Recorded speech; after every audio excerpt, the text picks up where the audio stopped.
ਸਤਨਾਮ ਸ੍ਰੀ ਵਾਹਿਗੁਰੂ ਜੀ।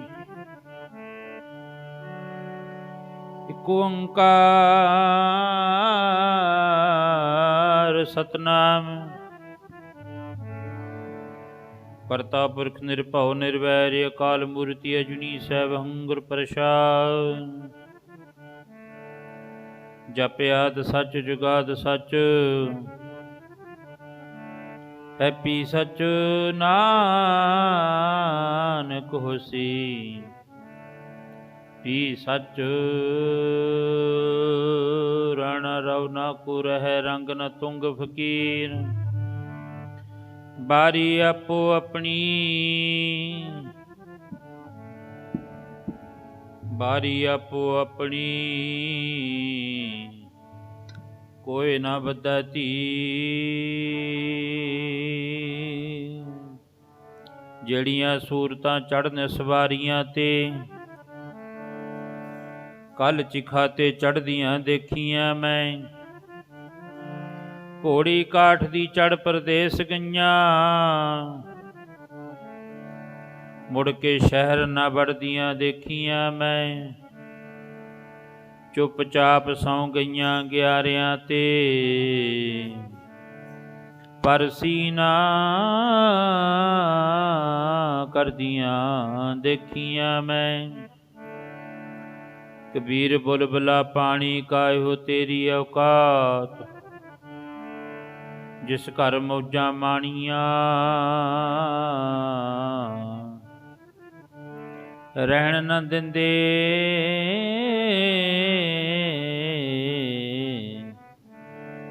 ਰਾਤ ਰਹਿਣ ਨਾ ਦਿੰਦੇ, ਰਾਤ ਰਹਿਣ ਨਾ ਪਾਵੈ ਸੁਰ ਨਰ ਦੇਵਾ। ਊਠ ਸੁਧਾਰੇ ਕਰ ਮੁਨ ਜਨ ਸੇਵਾ, ਰਹਿਣ ਨਾ ਪਾਵੈ ਜੀ ਸੁਰ ਨਰ ਦੇਵਾ। ਸੁਰ ਨਰ ਦੇਵਾ ਰਹਿਣ ਨਾ ਪਾਵੈ ਜੀ ਸੁਰ ਨਰ ਦੇਵਾ। ਸੁਰ ਨਰ ਦੇਵਾ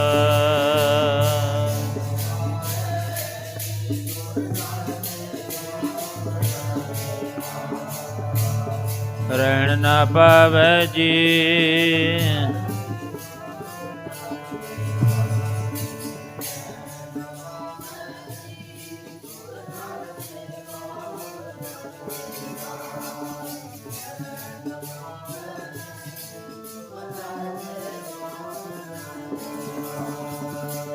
ਰਹਿਣ ਨਾ ਪਾਵੈ ਜੀ ਸੁਰ ਨਰ ਦੇਵਾ। ਸੁਰ ਨਰ ਦੇਵਾ ਰਹਿਣ ਨਾ ਪਾਵੈ ਜੀ ਸੁਰ ਨਰ ਦੇਵਾ। ਸੁਰ ਨਰ ਦੇਵਾ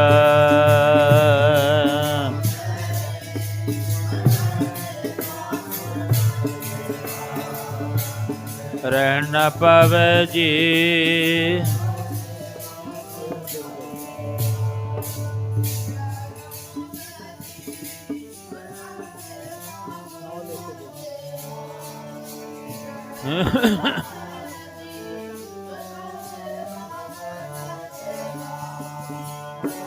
ਉਠ ਸਧਾਰੇ ਕਰ ਮੁਨ ਜਨ ਸੇਵਾ। ਉਠ ਸਧਾਰੇ ਕਰ ਮੁਨ ਜਨ ਸੇਵਾ। ਉਠ ਸਧਾਰੇ ਕਰ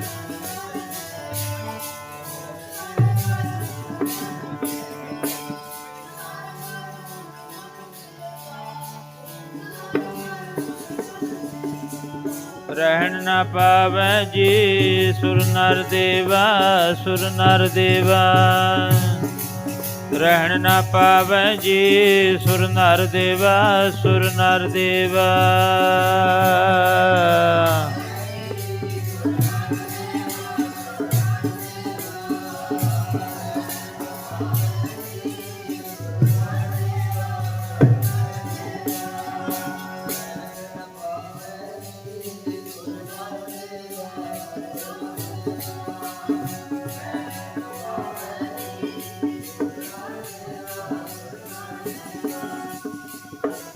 ਰਹਿਣ ਨਾ ਭਾਵੈ ਸੁਰ ਨਰ ਦੇਵਾ। ਊਠ ਸੁਧਾਰੇ ਕਰ ਮੁਨ ਜਨ ਸੇਵਾ। ਜੀਵਤ ਭੇਖੇ ਜਿਨੀ ਹਰ ਹਰ ਧਿਆਇਆ। ਸਾਧ ਸੰਗ ਤਿਨੀ ਦਰਸ਼ਨ ਪਾਇਆ। ਬਾਦਸ਼ਾਹ ਸ਼ਾਹ ਵਪਾਰੀ ਮਰਨਾ, ਜੋ ਦੀਸੈ ਸੋ ਕਰ ਲੈ ਖਰਨਾ। ਕੂੜੇ ਮੋਹੇ ਲਪਟ ਲਪਟਾਨਾ, ਛੋਟ ਚੱਲਿਆ ਤਾਂ ਫਿਰ ਪਛਤਾਨਾ। ਕਿਰਪਾ ਨਿਧਾਨ ਨਾਨਕ ਕੋ ਕਰੋ ਦਾਤ, ਨਾਮ ਤੇਰਾ ਜਪੀ ਦਿਨ ਰਾਤ। ਜਲ ਕੀ ਭੀਤ ਪਵਨ ਕਾ ਥੰਬਾ, ਰਗਤ ਬੂੰਦ ਕਾ ਗਾਰਾ। ਹਾਡ ਮਾਸ ਨਾੜੀ ਕੋ ਪਿੰਜਰ, ਪੰਛੀ ਵਸੇ ਵਿਚਾਰਾ। ਪ੍ਰਾਨੀ ਕਿਆ ਮੇਰਾ ਕਿਆ ਤੇਰਾ, ਜੈਸੇ ਤਰਵਰ ਪੰਖ ਵਸੇਰਾ। ਰਾਖੋ ਕੰਧ ਸਾਰੋ ਨੀਵਾ, ਸਾਢੇ ਤੀਨ ਹਾਥ ਤੇਰੀ ਸੀਵਾ। ਹੱਡ ਮਾਸ ਨਾੜੀਆਂ ਦਾ ਪਿੰਜਰਾ, ਹੋ ਜੀ ਦਾ ਬੰਦਿਆ ਮਾਣ ਕਰਦਾ। ਹੱਡ ਮਾਸ ਨਾੜੀਆਂ ਦਾ ਪਿੰਜਰਾ, ਜੀ ਦਾ ਬੰਦਿਆ ਮਾਣ ਕਰਦਾ।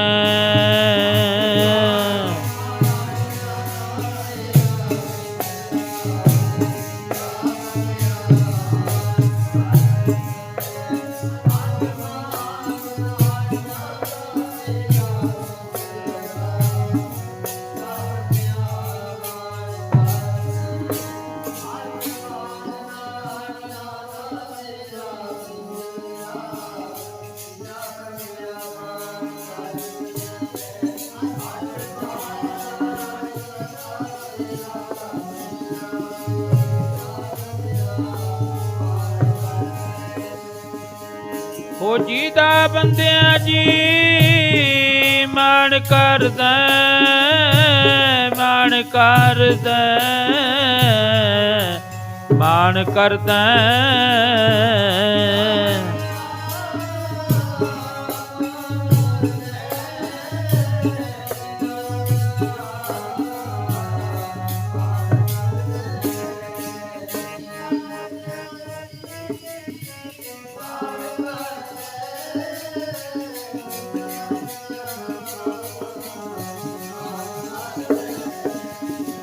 ਹੋ ਜੀ ਦਾ ਬੰਦਿਆ ਮਾਣ ਕਰਦਾ, ਜੀ ਦਾ ਪਿਆਰਿਆ ਮਾਣ ਕਰਦਾ।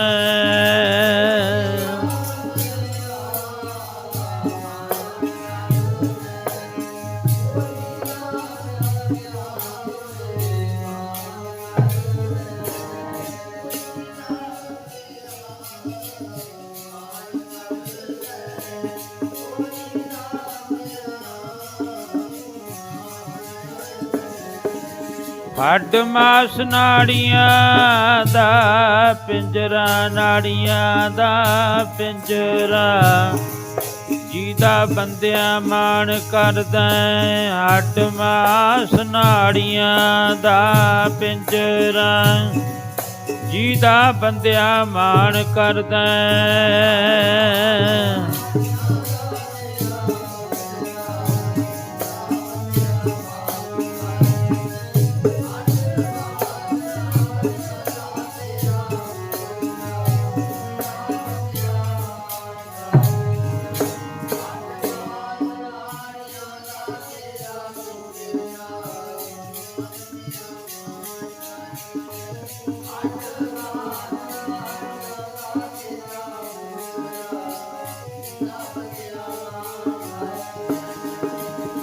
ਹਾਟ ਮਾਸ ਨਾੜੀ ਕੋ ਪਿੰਜਰ, ਪੰਖੀ ਬਸੇ ਵਿਚਾਰਾ।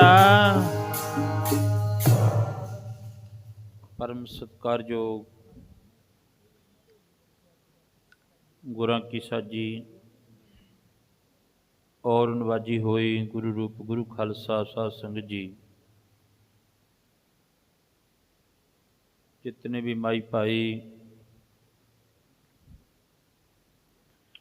ਵੀਰ ਬਜ਼ੁਰਗ, ਧੰਨ ਧੰਨ ਧੰਨ ਧੰਨ ਧੰਨ ਸਤਿਗੁਰੂ ਸ੍ਰੀ ਗੁਰੂ ਗ੍ਰੰਥ ਸਾਹਿਬ ਮਹਾਰਾਜ ਜੀ ਦੇ ਪਾਵਨ ਪਵਿੱਤਰ ਚਰਨਾਂ ਕਮਲਾਂ ਵਿੱਚ ਸਜ ਕਰਕੇ ਭਾਈ ਮਹਿੰਦਰ ਸਿੰਘ ਜੀ ਉਹਨਾਂ ਦੀ ਅੰਤਿਮ ਅਰਦਾਸ ਨੂੰ ਮੁੱਖ ਰੱਖਦਿਆਂ ਗੁਰੂ ਚਰਨਾਂ ਵਿੱਚ ਪਹੁੰਚ ਕੇ ਹਾਜ਼ਰੀਆਂ ਭਰ ਰਹੇ ਹਾਂ।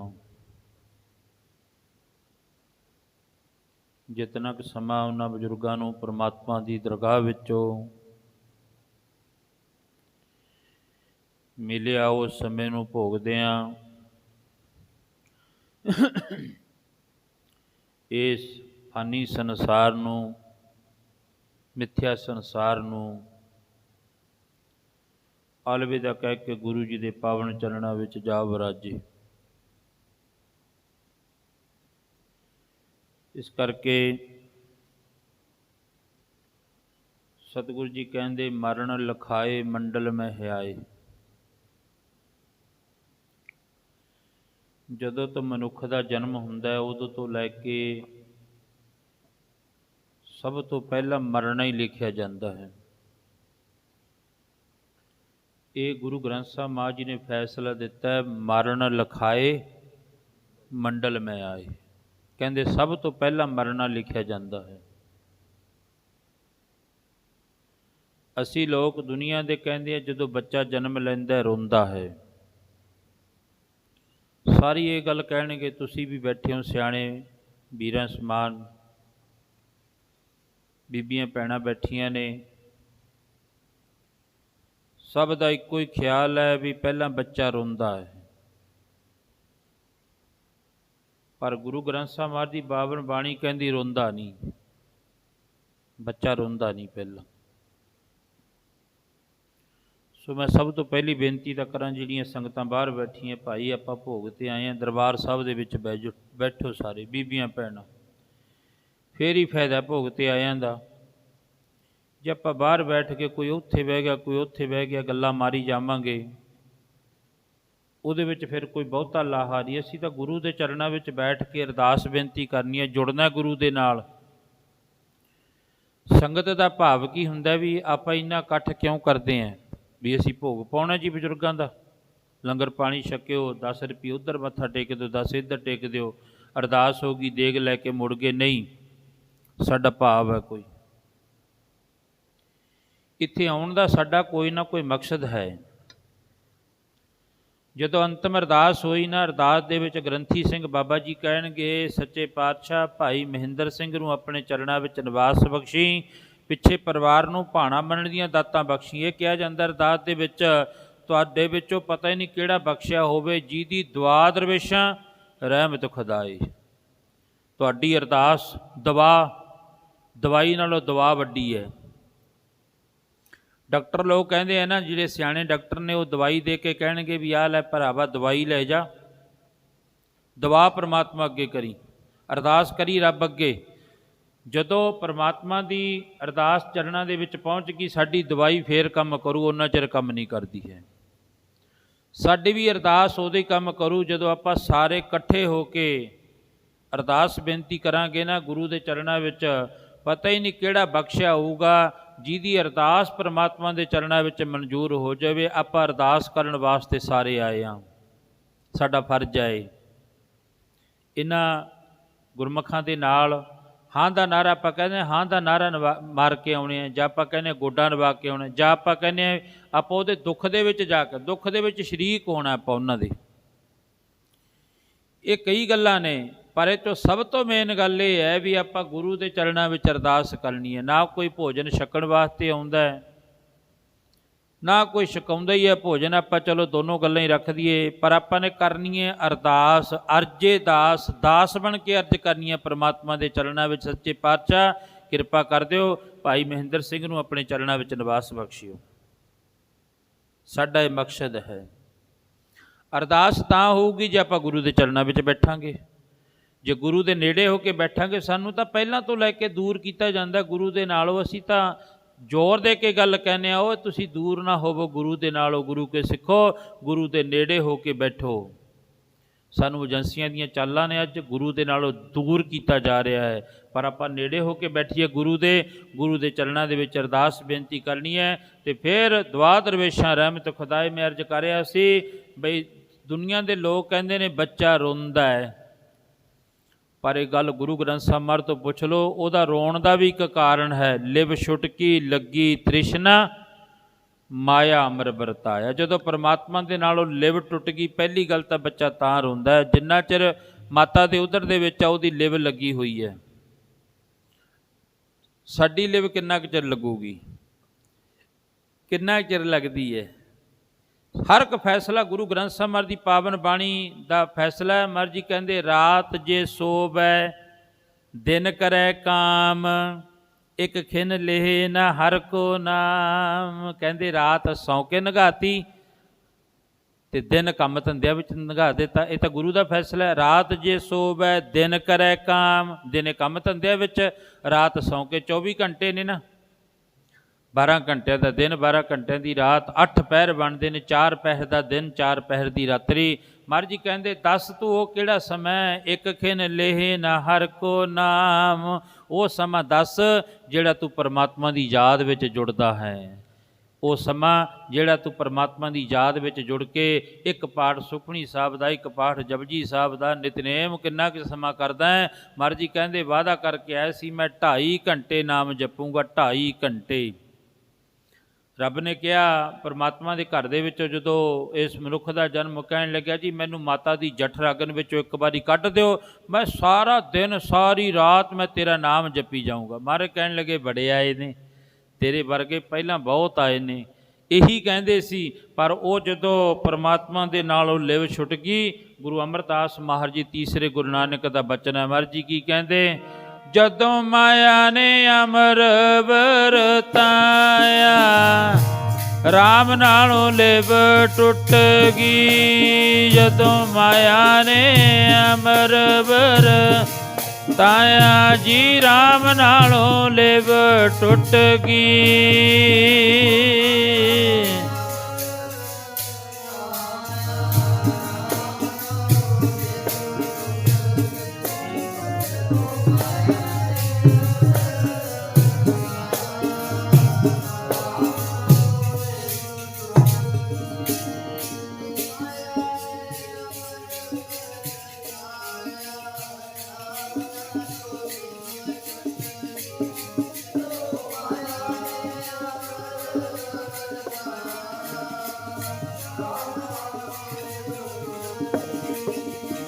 ਹੋ ਰਾਮ ਨਾਲੋਂ ਜੀ ਲਿਵ ਟੁੱਟ ਗਈ, ਰਾਮ ਨਾਲੋਂ ਜੀ ਲਿਵ ਟੁੱਟ ਗਈ।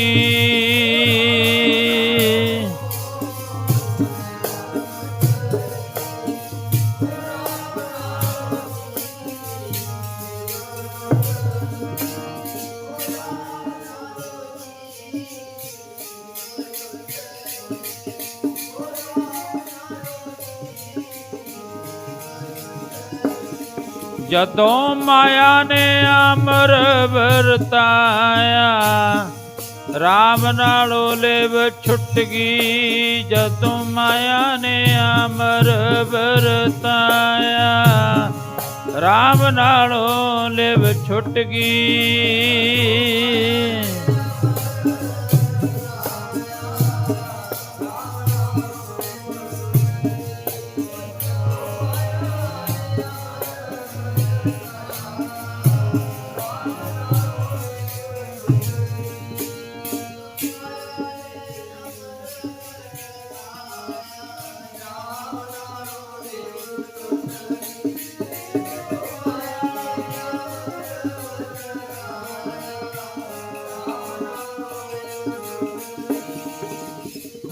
ਮਹਾਰਾਜ ਕਹਿੰਦੇ ਲਿਵ ਛੁਟਕੀ, ਪਰਮਾਤਮਾ ਦੇ ਨਾਲ ਉਹ ਲਿਵ ਟੁੱਟ ਗਈ।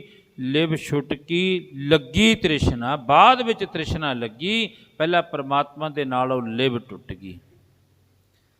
ਹੁਣ ਇਹਦਾ ਉਦਾਹਰਨ ਲੈ ਲਓ, ਛੋਟਾ ਜਿਹਾ ਮਾਂ ਦੇ ਕੋਲੇ ਛੋਟਾ ਜਿਹਾ ਪੁੱਤਰ ਹੈ, ਛੋਟਾ ਜਿਹਾ ਬੱਚਾ ਖੇਡਦਾ ਫਿਰਦਾ ਹੈ।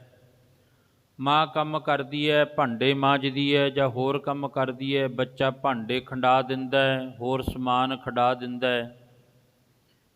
ਮਾਂ ਉਸ ਪੁੱਤਰ ਨੂੰ ਜਿਹੜਾ ਨਾ ਪਿਆਰ ਵਿੱਚ ਆ ਕੇ ਘੂਰਦੀ ਨਹੀਂ ਹੈ, ਕਿਉਂਕਿ ਮਾਂ ਦਾ ਪੁੱਤਰ, ਉਹਦੇ ਨਾਲ ਮਮਤਾ ਹੀ ਐਸੀ ਹੈ, ਘੂਰਦੀ ਨਹੀਂ ਹੈ। ਉਸ ਪੁੱਤਰ ਦੀ ਲਿਵ ਤੋੜਨ ਦੇ ਨਾਲੋਂ ਵੀ ਇਹ ਪੁੱਤਰ ਜਿਹੜਾ ਮੇਰੇ ਭਾਂਡੇ ਖੰਡਾਉਂਦਾ ਇਹਨੂੰ ਮੈਂ ਕਿਵੇਂ ਹਟਾਵਾਂ, ਉਹਨੂੰ ਛੋਟਾ ਜਿਹਾ ਖਿਡੌਣਾ ਦੇ ਦਿੰਦੀ ਹੈ, ਨਿੱਕਾ ਜਿਹਾ ਖਿਡੌਣਾ। ਉਹ ਬੱਚਾ ਖਿਡੌਣੇ ਦੇ ਲਾਲਚ ਵਿੱਚ ਲੱਗ ਜਾਂਦਾ ਹੈ ਅਤੇ ਮਾਂ ਫਟਾਫਟ ਭਾਂਡੇ ਮਾਂਜ ਦਿੰਦੀ ਹੈ, ਫਟਾਫਟ ਕੰਮ ਕਰ ਦਿੰਦੀ ਹੈ। ਜਦੋਂ ਬੱਚੇ ਦਾ ਫੇਰ ਖਿਡੌਣੇ ਵੱਲੋਂ ਲਿਵ ਟੁੱਟਦੀ ਆ, ਉਹ ਫੇਰ ਬੱਚਾ ਜਾ ਕੇ ਕੰਮ ਕਰਨ ਲੱਗ ਜਾਂਦਾ ਹੈ, ਭਾਂਡੇ ਖਿਡਾਉਣ ਲੱਗ ਜਾਂਦਾ ਹੈ। ਇਸੇ ਤਰ੍ਹਾਂ ਮਹਾਰਾਜ ਜੀ ਕਹਿੰਦੇ ਇਸ ਮਨੁੱਖ ਦੀ ਵੀ ਲਿਵ ਕਦੋਂ ਟੁੱਟਦੀ ਹੈ? ਧੀਆਂ ਪੁੱਤਰ ਹੋ ਗਏ, ਮਕਾਨ ਦੁਕਾਨ ਹੋ ਗਿਆ, ਕੋਠੀ ਹੋ ਗਈ, ਸਭ ਕੁਝ ਹੋ ਗਿਆ, ਅਤੇ ਪਰਮਾਤਮਾ ਤੋਂ ਨਾਲ ਲਿਵ ਘਟਦੀ ਗਈ ਅਤੇ ਇੱਧਰ ਲਿਵ ਵੱਧਦੀ ਗਈ।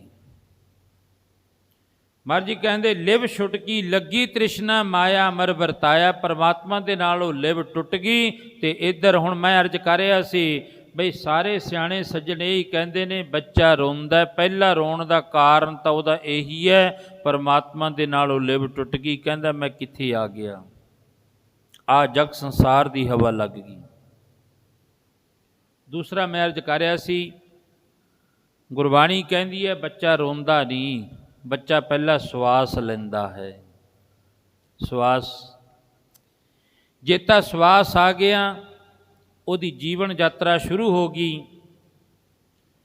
ਜੇ ਸਵਾਸ ਨਾ ਆਇਆ ਤਾਂ ਉਹਨੂੰ ਸਵਾਸ ਦਬਾਉਣ ਵਾਸਤੇ ਮਾਵਾਂ ਬਹੁਤੇ ਯਤਨ ਕਰਦੀਆਂ ਨੇ। ਦਾਈਆਂ ਹੋ ਗਈਆਂ, ਡਾਕਟਰਨੀਆਂ ਹੋ ਗਈਆਂ ਸਾਡੀਆਂ ਭੈਣਾਂ, ਫਿਰ ਉਹ ਬਹੁਤੇ ਯਤਨ ਕਰਦੀਆਂ ਕਿਸੇ ਨਾ ਕਿਸੇ ਲੋਟ ਇਹਨੂੰ ਸਵਾਸ ਆ ਜਾਵੇ।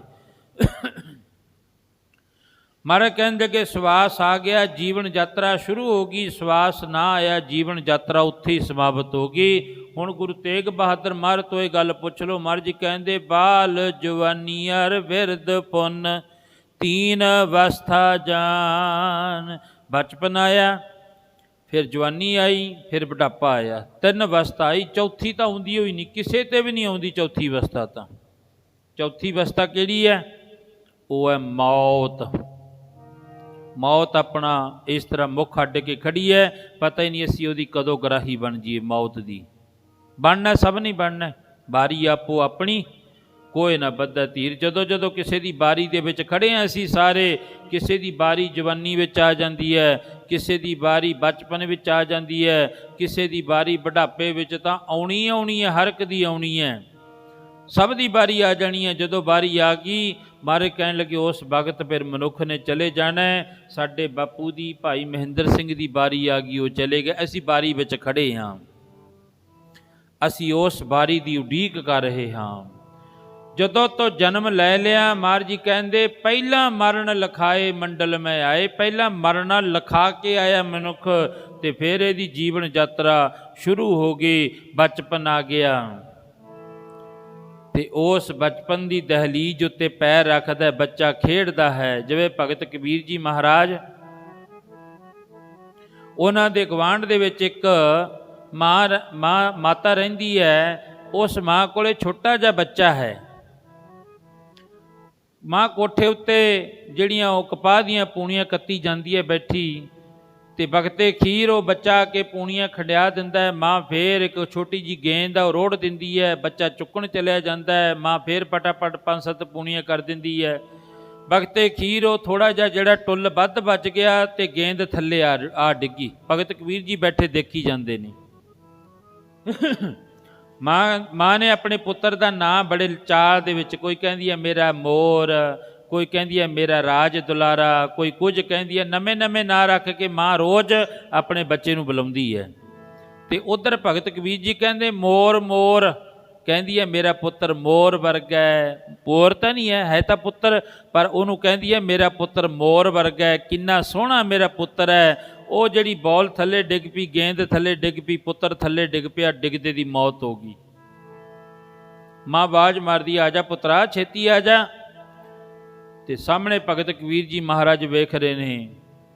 ਜਦੋਂ ਭਗਤ ਕਬੀਰ ਜੀ ਮਹਾਰਾਜ ਵੇਖਦੇ ਨੇ ਅਤੇ ਪਿਆਰ ਵਿੱਚ ਆ ਕੇ ਥੱਲੇ ਬੱਚਾ ਡਿੱਗਦੇ ਡਿੱਗਦੇ ਦੀ ਮੌਤ ਹੋ ਗਈ। ਉੱਧਰੋਂ ਸ਼ਲੋਕ ਉਚਾਰਨ ਕਰਦੇ ਨੇ ਭਗਤ ਕਬੀਰ ਜੀ ਦਾ। ਸ੍ਰੀ ਰਾਗ ਦਾ ਪਹਿਲਾ ਸ਼ਲੋਕ ਹੈ, ਮੋਰ ਮੋਰ ਕਰ ਅਧਿਕ ਲਾਡ ਧਰ। ਲਾਡ ਦੇ ਨਾਲ ਨਾਂ ਧਰਦੀ ਹੈ। ਪੇਗਤ ਹੀ ਜਮ ਰਾਓ ਹਸੈ, ਕਹਿੰਦੇ ਜਮ ਤਾਂ ਖੜੇ ਹੱਸ ਰਹੇ ਸੀ। ਮਾਂ ਤੂੰ ਮੋਰ ਮੋਰ ਕਹਿਣੀ ਹੈ, ਅਤੇ ਤੇਰੇ ਪੁੱਤਰ ਦੇ ਤਾਂ ਸਮਾਂ ਨੇੜੇ ਹੈ, ਤੇਰਾ ਪੁੱਤਰ ਤਾਂ ਚੱਲਣ ਵਾਲੀ ਹੈ। ਭਗਤ ਕਬੀਰ ਜੀ ਮਹਾਰਾਜ ਨੇ ਬੜੇ ਪਿਆਰ ਵਿੱਚ ਆ ਕੇ ਸਮਝਾਉਣਾ ਕੀਤਾ। ਸਾਰ ਭਾਵ ਕੀ ਹੈ? ਮਾਤਾ ਮੇਰਾ ਮੋਰ ਕਹਿ ਕੇ ਬਾਜਾਂ ਮਾਰਦੀ, ਸਿਰ ਉੱਤੇ ਕਾਲ ਕੂਕਦਾ। ਮਾਤਾ ਮੇਰਾ ਮੋਰ ਕਹਿ ਕੇ ਬਾਜਾਂ ਮਾਰਦੀ, ਬੱਚੇ ਨੂੰ ਬਾਜਾਂ ਮਾਰਦੀ, ਸਿਰ ਉੱਤੇ ਕਾਲ ਕੂਕਦਾ।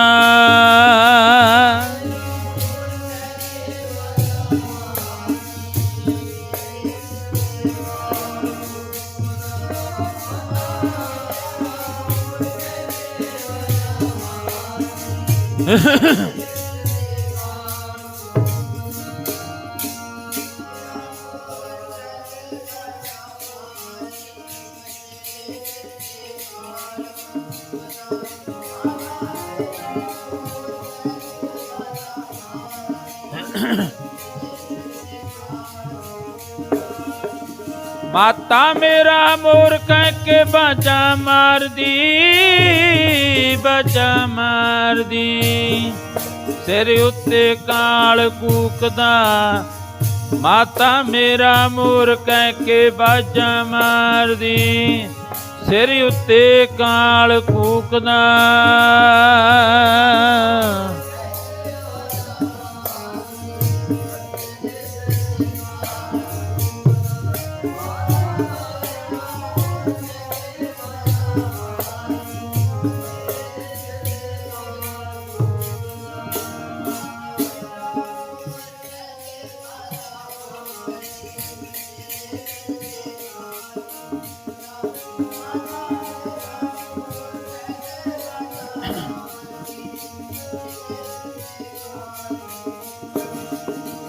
ਮਹਾਰਾਜ ਜੀ ਕਹਿੰਦੇ ਮੋਰ ਮੋਰ ਕਰ ਅਦਕ ਲਾਡ ਧਰ, ਪੇਖਤ ਹੀ ਜਮ ਰਾਓ ਹਸੈ। ਮਾਤਾ ਦੇ ਸਾਹਮਣੇ ਪੁੱਤਰ ਕਹਿਣ ਤੋਂ ਭਾਵ ਕੋਈ ਬਚਪਨ ਵਿੱਚ ਚਲਿਆ ਜਾਂਦਾ। ਦੁੱਖ ਤਿੰਨਾਂ ਦੇ ਹੀ ਹੈ, ਬਚਪਨ ਵਾਲੇ ਦਾ ਵੀ, ਜਵਾਨੀ ਵਾਲੇ ਦਾ ਵੀ, ਬੁਢਾਪੇ ਵਾਲੇ ਦਾ ਵੀ। ਪਰ ਅੱਜ ਸਾਡੇ ਦੁਨੀਆ ਦੇ ਲੋਕ ਇਹ ਕਹਿ ਦਿੰਦੇ ਨੇ ਚਲੋ ਬਜ਼ੁਰਗ ਸੀ, ਕੋਈ ਗੱਲ ਨਹੀਂ, ਜਾਣਾ ਹੀ ਸੀ। ਜਾਣਾ ਤਾਂ ਹੈ, ਸਭ ਨਹੀਂ ਜਾਣਾ। ਰਿਹਾ ਨਹੀਂ ਅੱਜ ਤੱਕ ਰਾਣਾ ਰਾਓ ਨਾ ਕੋ ਰਹਿ, ਰੰਗ ਨਾ ਤੁੰਗ ਫਕੀਰ, ਬਾਰੀ ਆਪੋ ਆਪਣੀ ਕੋਏ ਨਾ ਬੱਧਾ ਧੀਰ। ਬਾਰੀ ਅਨੁਸਾਰ ਹਰ ਇੱਕ ਨੇ ਚਲੇ ਜਾਣਾ ਹੈ। ਪਰ ਕਹਿੰਦੇ ਜਿਹੜਾ ਬਚਪਨ ਵਿੱਚ ਜਾਂਦਾ ਉਹਦਾ ਦੁੱਖ ਬਹੁਤਾ ਹੁੰਦਾ ਹੈ, ਜਵਾਨੀ ਵਾਲੇ ਦਾ ਦੁੱਖ ਉਦੋਂ ਵੀ ਜ਼ਿਆਦਾ ਹੁੰਦਾ ਹੈ, ਅਤੇ ਬੁਢਾਪੇ ਵਾਲੇ ਦਾ ਵੀ ਦੁੱਖ। ਕਹਿੰਦੇ ਭਗਤ ਕਬੀਰ ਜੀ ਕਹਿੰਦੇ ਇਸ ਤਰ੍ਹਾਂ ਹੈ ਜਿਵੇਂ ਇੱਕ ਦਰਖਤ ਦੇ ਨਾਲ ਫਲ ਲੱਗਿਆ ਹੈ। ਫਲ ਪਹਿਲਾਂ ਦਰਖਤ ਪੈਦਾ ਹੁੰਦਾ ਹੈ, ਫਿਰ ਫੁੱਲ ਲੱਗਦੇ ਨੇ, ਫਿਰ ਛੋਟਾ ਫਲ ਲੱਗਦਾ ਹੈ, ਫਿਰ ਫਲ ਪੱਕਦਾ ਹੈ, ਪੱਕ ਕੇ ਫਲ ਡਿੱਗਦਾ ਹੈ। ਅਤੇ ਉਸੇ ਦਰਖਤ ਤੋਂ ਕਿਤੇ ਕੱਚਾ ਫਲ ਡਿੱਗ ਪਏ ਨਾ, ਕੱਚਾ ਫਲ, ਫੁੱਲ ਡਿੱਗ ਪੈਂਦਾ, ਫੁੱਲ ਵੀ ਡਿੱਗ ਪੈਂਦੇ ਨੇ, ਕੱਚਾ ਫਲ ਵੀ ਡਿੱਗ ਪੈਂਦਾ। ਕਹਿੰਦੇ ਉਸ ਦਰਖਤ ਦੇ ਜਿਹੜਾ ਨਾ ਦਰਖਤ ਵਿੱਚੋਂ ਵੀ ਪਾਣੀ ਸਿੰਮਦਾ ਹੈ ਜਦੋਂ ਕੱਚਾ ਫਲ ਡਿੱਗਦਾ ਹੈ। ਇਸੇ ਤਰ੍ਹਾਂ ਮਹਾਰਾਜ ਜੀ ਕਹਿਣ ਲੱਗੇ ਇਸ ਮਨੁੱਖ ਨੇ ਜਾਣਾ ਹੈ, ਬਚਪਨ ਵਿੱਚ ਜਾਂਦਾ ਉਹਦਾ ਦੁੱਖ ਹੈ, ਜਵਾਨੀ ਵਿੱਚ ਅੱਜ ਜਵਾਨੀ ਵਿੱਚ ਬਹੁਤੇ ਜਾਂਦੇ ਨੇ, ਬਚਪਨ ਅਤੇ ਜਿਹੜਾ ਬੁਢਾਪੇ ਵਿੱਚ ਬਹੁਤ ਘੱਟ ਜਾਂਦੇ ਨੇ। ਇਹ ਬਜ਼ੁਰਗਾਂ ਦਾ ਹੀ ਸਾਨੂੰ ਇਹ ਸਮਾਂ ਪ੍ਰਾਪਤ ਹੋਇਆ। ਨਹੀਂ ਤਾਂ ਬਹੁਤੇ ਨੌਜਵਾਨ ਸਾਡੇ ਬੱਚੇ ਬੱਚੀਆਂ ਜਿਹੜਾ ਨਾ ਉਹ ਨਸ਼ੇ ਦੀ ਦਲਦਲ ਵਿੱਚ ਡੁੱਬ ਕੇ ਮਰ ਰਹੇ ਨੇ। 20 ਸਾਲ 25 ਸਾਲ 30 ਸਾਲ ਤੱਕ ਦੇ ਜਿਹੜੇ ਜਵਾਨ ਨੇ ਨਾ ਸਾਡੇ, ਉਹ ਅੱਜ ਨਸ਼ੇ ਦੀ ਦਲਦਲ ਦੇ ਵਿੱਚ ਫਸ ਕੇ ਅੱਜ ਸਦਾ ਵਾਸਤੇ ਸਮਾਪਤ ਹੋ ਰਹੇ ਨੇ। ਸਦਾ ਵਾਸਤੇ ਬਚਾ ਲਓ ਜੇ ਬਚਾਇਆ ਜਾਂਦਾ ਪੰਜਾਬ। ਕੁਝ ਕੁ ਸਾਡੇ ਸਨ 47 ਵੇਲੇ ਆ ਜਿਹੜੇ ਬਜ਼ੁਰਗ ਬੈਠੇ, ਇਹਨਾਂ ਨੇ ਦੇਖਿਆ 47 ਦਾ ਹੱਲਾ ਕਿਹੋ ਜਿਹਾ ਸੀ। ਉਦੋਂ ਸਾਡਾ ਕੁਝ ਪੰਜਾਬ ਖਾਲੀ ਹੋ ਗਿਆ। ਕੁਝ ਕੁ ਬਚਦੇ ਸਨ 84 ਵੇਲੇ, 1984, ਉਦੋਂ ਸਾਡੇ ਨੌਜਵਾਨ ਬੱਚੇ ਚਲੇ ਗਏ ਜਗਤ ਸੰਸਾਰ ਤੋਂ, ਅਤੇ ਕੁਝ ਜਿਹੜੇ ਬਚ ਗਏ ਦੇਖਿਆ ਏਜੰਸੀਆਂ ਨੇ ਕੁਝ ਅਜੇ ਵੀ ਬਚ ਗਏ, ਉਹਨਾਂ ਨੂੰ ਪੜ੍ਹਾ ਕੇ ਸਾਡੇ ਮਾਪੇ ਬਾਹਰ ਤੋਰੀ ਜਾਣ। ਤੋਰੋ, ਅਸੀਂ ਰੋਕਦੇ ਨਹੀਂ, ਤੋਰੋ, ਪਰ ਇੱਕ ਦੋ ਰੱਖ ਲਓ ਮੋਢਾ ਦੇਣ ਵਾਸਤੇ। ਬੋਲੋ ਸਤਨਾਮ। ਮੈਂ ਖੁਦ ਵੇਖਿਆ, ਆਪਣੀ ਅੱਖਾਂ ਨਾਲ ਵੇਖਿਆ। ਇਹਨਾਂ ਇੰਨੀ ਨੈਣੀ ਦੇਖਦਿਆਂ ਕੇਤੀ ਚੱਲ ਗਈ। ਮੈਂ ਖੁਦ ਵੇਖਿਆ ਬਈ ਜਿਹੜੇ ਐਸੇ ਪਰਿਵਾਰ ਸੀ ਉਹ ਉਹਨਾਂ ਦੇ ਬੱਚੇ ਧੀਆਂ ਪੁੱਤਰ ਸਾਰੇ ਬੈਠੇ, ਬਜ਼ੁਰਗ ਇੱਥੇ ਚੜ੍ਹਾਈ ਕਰ ਗਿਆ, ਉਹਨੂੰ ਨਾ ਆਮ ਜਿਵੇਂ ਆਪਾਂ ਆਮ ਐਂ ਚੱਕ ਕੇ ਲਿਜਾਂਦੇ ਹਾਂ ਐਂ ਚੱਕ ਕੇ ਲਿਗਾਏ, ਉਹਨੂੰ ਮੋਢਾ ਦੇਣ ਵਾਸਤੇ ਉਹਦਾ ਧੀ ਪੁੱਤਰ ਵੀ ਨਹੀਂ ਕੋਈ ਆਇਆ ਹੈ। ਮੈਂ ਆਪ ਅੱਖਾਂ ਨਾਲ ਵੇਖਿਆ ਹੈ, ਮੇਰੇ ਕੋਲ ਉਦਾਹਰਨਾਂ ਨੇ ਇਸ ਗੱਲ ਦੀਆਂ। ਉਹਨਾਂ ਨੂੰ ਇਸ ਤਰ੍ਹਾਂ ਚੁੱਕ ਕੇ ਦੁਨੀਆ ਦੇ ਲੋਕ ਜਿਹੜੇ ਸਾਡੇ ਮਹੱਲੇ 'ਤੇ ਹੁੰਦੇ ਨੇ ਨਾ ਆਲੇ ਦੁਆਲੇ ਵਾਲੇ, ਉਹ ਕਹਿੰਦੇ ਚਲੋ ਆਪਾਂ ਸੰਸਕਾਰ ਹੀ ਕਰਨਾ, ਇਸ ਤਰ੍ਹਾਂ ਕਰ ਦਿਓ। ਕਈ ਬੰਦੇ ਐਸੇ ਦੇਖਿਆ ਜਿਨ੍ਹਾਂ ਦੇ 2-2 3-3 ਮਹੀਨੇ ਉਹਨਾਂ ਦੇ ਫੁੱਲ ਵੀ ਇੱਥੇ ਪਏ ਰਹੇ ਨੇ। ਬੋਲੋ ਸਤਿਨਾਮ। ਕੀ ਕਹਿੰਦੇ? ਕਹਿੰਦੇ ਸਾਡੇ ਧੀਆਂ ਪੁੱਤਰ ਆਉਣਗੇ, ਉਹ ਆ ਕੇ ਫੁੱਲ ਪਾਉਣਗੇ। ਰੱਖ ਲਓ 1-2 ਠੀਕ ਹੈ, ਧਨ ਪਦਾਰਥ ਬਹੁਤ ਜ਼ਰੂਰੀ ਹੈ। ਸਾਡੇ ਪੰਜਾਬ ਦੀ ਧਰਤੀ ਵਿੱਚ ਧਨ ਪਦਾਰਥ ਮਿਲ ਜੂਗਾ, ਸਭ ਕੁਝ ਮਿਲ ਜੂਗਾ, ਪਰ ਪੰਜਾਬ ਵਰਗੀ ਉਹ ਜਿਹੜੀ ਹੈ ਮੌਜ ਨਹੀਂ ਮਿਲਣੀ। ਦੂਸਰੀ ਗੱਲ, ਮਾਂ ਬਾਪ ਨਹੀਂ ਮਿਲਣੇ ਜਿਹੜਾ ਵਾਪਸ ਮੁੜ ਕੇ ਆਵਾਂਗੇ। ਤੀਸਰੀ ਗੱਲ, ਸੱਚਖੰਡ ਸ੍ਰੀ ਹਰਿਮੰਦਰ ਸਾਹਿਬ ਵਰਗੀ ਜਗ੍ਹਾ ਨਹੀਂ ਮਿਲਣੀ। ਬਾਹਰ ਸਭ ਕੁਝ ਮਿਲ ਜੂ, ਧਨ ਮਿਲ ਜੂਗਾ। ਮਹਾਰਾਜ ਜੀ ਕਹਿੰਦੇ ਇਹ ਧਨ ਕਰਤੇ ਕਾ ਖੇਲ ਹੈ, ਕਦੇ ਆਵੇ ਕਦੇ ਜਾਏ। ਇਹ ਤਾਂ ਧਨ ਪਰਮਾਤਮਾ ਦਾ ਇੱਕ ਖੇਲ ਹੈ, ਕਦੇ ਆ ਜਾਂਦਾ ਕਦੇ ਚਲੇ। ਜਿਸ ਗ੍ਰਹਿ ਬਹੁਤ ਤਿਸੈ ਗ੍ਰਹਿ ਚਿੰਤਾ, ਜਿਸ ਗ੍ਰਹਿ ਥੋੜੀ ਸੋ ਫਿਰੈ ਪਰਮੰਤਾ। ਦੋਹੋਂ ਵਿਵਸਥਾ ਤੇ ਜੋ ਮੁਗਤਾ, ਸੋਈ ਸੁਹੇਲਾ ਭਾਲੀ ਹੈ। ਤੁਸੀਂ ਕਹੋਗੇ ਜਿਹਦੇ ਕੋਲੇ ਬਹੁਤਾ ਧਨ ਹੈ ਉਹ ਬੰਦਾ ਬਹੁਤਾ ਸੁਖੀ ਹੈ, ਪਰ ਤੁਸੀਂ ਬਾਂਹ ਫੜ ਕੇ ਪੁੱਛੋ ਧਨ ਕਿੰਨਾ ਕੁ ਹੈ? ਕਹਿੰਦਾ ਕੋਠੀਆਂ ਸਾਰੀਆਂ ਪਈਆਂ ਨੇ, 2-2 3-3 ਮੰਜ਼ਲੀਆਂ, ਗੱਡੀਆਂ ਪਤਾ ਹੀ ਨਹੀਂ ਕਿੰਨੀਆਂ ਕੁ ਨੇ। ਟਾਟਾ ਬਿਰਲਾ ਵਰਗੇ ਅਡਾਨੀ ਅਡਾਨੀਆਂ ਨੂੰ ਪੁੱਛ ਕੇ ਵੇਖ ਲਓ ਕਿੰਨਾ ਕੁ ਧਨ ਹੈ, ਪਰ ਇਸ ਤਰ੍ਹਾਂ ਸਾਡੇ ਵਾਂਗੂ ਨਹੀਂ ਉਹ ਬਹਿ ਸਕਦੇ। ਬੋਲੋ ਸਤਨਾਮ। ਜਿਹੜੀ ਮੌਜ ਸਾਡੇ ਕੋਲੇ ਆ ਉਹਨਾਂ ਕੋਲੇ ਨਹੀਂ। ਧਨ ਜ਼ਰੂਰ ਹੈ, ਧਨ ਦੇ ਨਾਲ ਸੁੱਖ ਨਹੀਂ ਖਰੀਦਿਆ ਜਾ ਸਕਦਾ। ਜੇ ਤੁਸੀਂ ਕਹੋ ਨਾ ਵੀ ਧਨ ਦੇ ਨਾਲ ਸੁੱਖ ਖਰੀਦਿਆ ਜਾ ਸਕਦਾ, ਨਹੀਂ। ਗੁਰੂ ਗ੍ਰੰਥ ਸਾਹਿਬ ਮਹਾਰਾਜ ਦੀ ਪਾਵਨ ਬਾਣੀ ਨੇ ਆਖਿਆ, ਕਹਿੰਦੇ ਸੁਖ ਨਾਹੀ ਬਹੁਤੇ ਧਨ ਖਾਟੇ। ਕਹਿੰਦੇ ਧਨ ਦੇ ਨਾਲ ਸੁੱਖ ਨਹੀਂ ਖਰੀਦਿਆ ਜਾ ਸਕਦਾ। ਵਸਤੂਆਂ ਚੀਜ਼ਾਂ ਖਰੀਦੀਆਂ ਜਾ ਸਕਦੀਆਂ, ਪਰ ਸੁੱਖ ਨਹੀਂ ਖਰੀਦਿਆ ਜਾ ਸਕਦਾ। ਜੇ ਸੁੱਖ ਖਰੀਦਿਆ ਜੇ ਸੁੱਖ ਲੈਣਾ ਤਾਂ ਇੱਕ ਕੰਮ ਕਰਨਾ ਪਊਗਾ। ਉਹ ਕੀ? ਜੋ ਸੁੱਖ ਕੋ ਚਾਹੇ ਸਦਾ। ਕਹਿੰਦੇ ਸਦਾ ਵਾਸਤੇ ਸੁੱਖ ਚਾਹੁੰਦਾ ਤੈਨੂੰ ਇੱਕ ਕੰਮ ਕਰਨਾ ਪਊਗਾ। ਉਹ ਕੀ? ਸ਼ਰਨ ਗੁਰਾਂ ਦੀ ਲੈ ਲੈ, ਜੇ ਸੁਖ ਸਦਾ ਵਾਸਤੇ ਚਾਹੁੰਦਾ ਤੂੰ। ਗੁਰਾਂ ਦੀ ਲੈ ਲੈ, ਜੇ ਸੁਖ ਸਦਾ ਵਾਸਤੇ ਚਾਹੁੰਦਾ।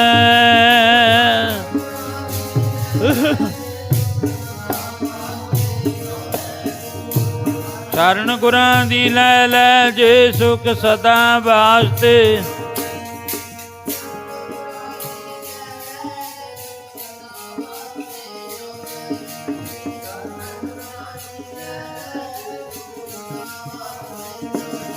ਜੇ ਸੁਖ ਸਦਾ ਵਾਸਤੇ ਚਾਹੁੰਦਾ, ਜੇ ਸੁਖ ਸਦਾ ਵਾਸਤੇ ਚਾਹੁੰਦਾ।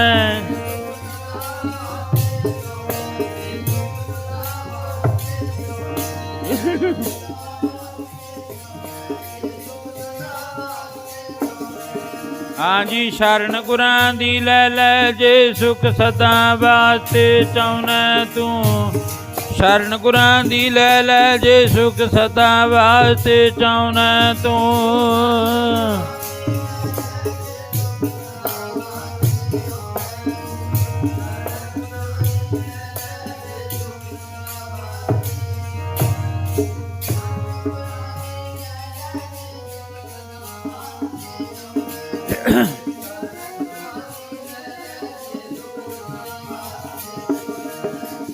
ਜੋ ਸੁਖ ਕੋ ਚਾਹੇ ਸਦਾ, ਸ਼ਰਨ ਰਾਮ ਕੀ ਲੈ। ਕਹਿੰਦੇ ਜੋ ਸਦਾ ਵਾਸਤੇ ਸੁਖ ਚਾਹੁੰਦਾ ਮਹਾਰਾਜ? ਹਾਂ। ਕਹਿੰਦੇ ਪ੍ਰਮਾਤਮਾ ਦੀ ਸ਼ਰਨ ਲੈ ਲਾ, ਤੈਨੂੰ ਸਦੀਵੀ ਸੁਖ ਮਿਲ। ਸਦੀਵੀ ਤੋਂ ਭਾਵ ਸਦਾ ਵਾਸਤੇ ਸੁਖ ਮਿਲ ਜੂਗਾ। ਇਸ ਕਰਕੇ ਉਧਰ ਭਗਤ ਕਬੀਰ ਜੀ ਦਾ ਸ਼ਲੋਕ ਮੈਂ ਤੁਹਾਡੇ ਅੱਗੇ ਰੱਖਿਆ ਹੈ। ਇੱਧਰ ਮਹਾਰਾਜ ਜੀ ਕਹਿੰਦੇ ਜੀਵਨ ਯਾਤਰਾ ਸ਼ੁਰੂ ਹੋ ਗਈ। ਇੱਕ ਸ਼ਾਹੂਕਾਰ ਬੈਠਾ, ਆਪਣੇ ਜਿਹੜਾ ਮਕਾਨ ਬਣਾਇਆ ਉਹਨੇ, ਬੜਾ ਸੁੰਦਰ ਮਕਾਨ ਬਣਾਇਆ ਹੈ। ਉਹਦੇ ਵਿੱਚ ਇੱਕ ਛੋਟਾ ਜਿਹਾ ਕਮਰਾ ਬਣਾਇਆ, ਉਹਨੂੰ ਤਿਲਾਂ ਦਾ ਭਰ ਲਿਆ, ਤਿਲਾਂ ਦਾ।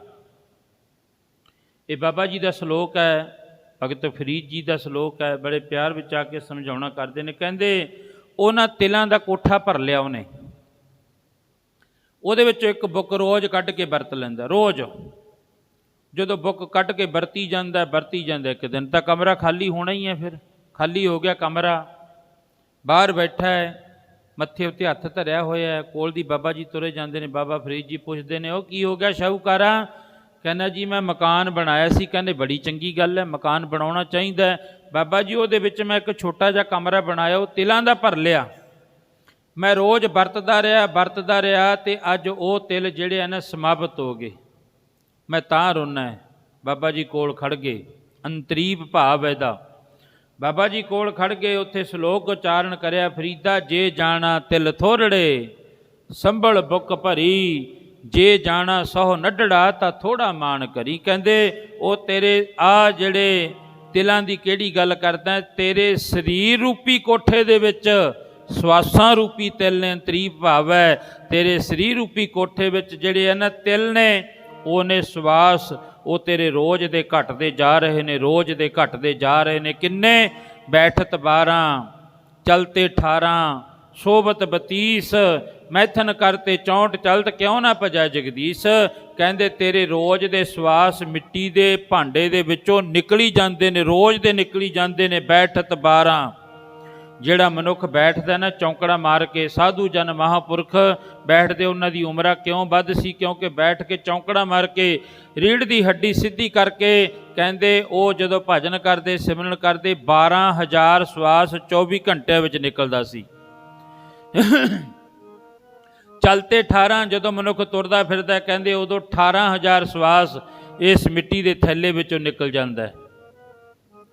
ਬੈਠਤ 12 ਚਲਤੇ 18 ਸੋਬਤ 32। ਸਾਡੇ ਬਜ਼ੁਰਗ ਕਹਿੰਦੇ ਹੁੰਦੇ, ਬਹੁਤਾ ਨਾ ਸੋਇਆ ਕਰੋ, ਤੁਹਾਡੀ ਉਮਰਾਂ ਘਟ ਜੂਗੀ। ਜਿਹੜਾ ਮਨੁੱਖ ਸੌਂਦਾ ਹੈ, ਕਹਿੰਦੇ 32,000 ਸਵਾਸ 24 ਘੰਟਿਆਂ ਦਾ ਉਹਦਾ ਨਿਕਲ ਜਾਂਦਾ ਹੈ। ਮੈਥਨ ਕਰਤੇ 64 ਚਲਤ ਕਿਉਂ ਨਾ ਭਜੈ ਜਗਦੀਸ਼। ਮੈਥਨ ਕਹਿੰਦੇ ਜਦੋਂ ਬੰਦਾ ਪਾਪਾਂ ਵਿਕਾਰਾਂ ਵਿੱਚ ਹੁੰਦਾ ਹੈ, ਕਹਿੰਦੇ ਉਦੋਂ ਉਹਦੀ ਉਮਰਾਂ ਜਿਹੜੇ ਸਵਾਸ ਨੇ ਬੜੀ ਤੇਜ਼ੀ ਦੇ ਨਾਲ ਚੱਲਦੇ ਨੇ, ਤੇਜ਼ੀ ਦੇ ਨਾਲ।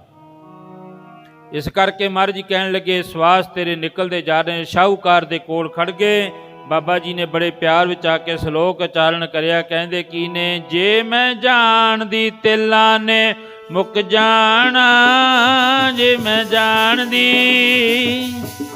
ਜਾਣਦੀ ਤਿਲਾਂ ਨੇ ਮੁੱਕ ਜਾਣਾ, ਮੈਂ ਸੰਭਲ ਬੁੱਕ ਭਰਦੀ ਪਿਆਰੇ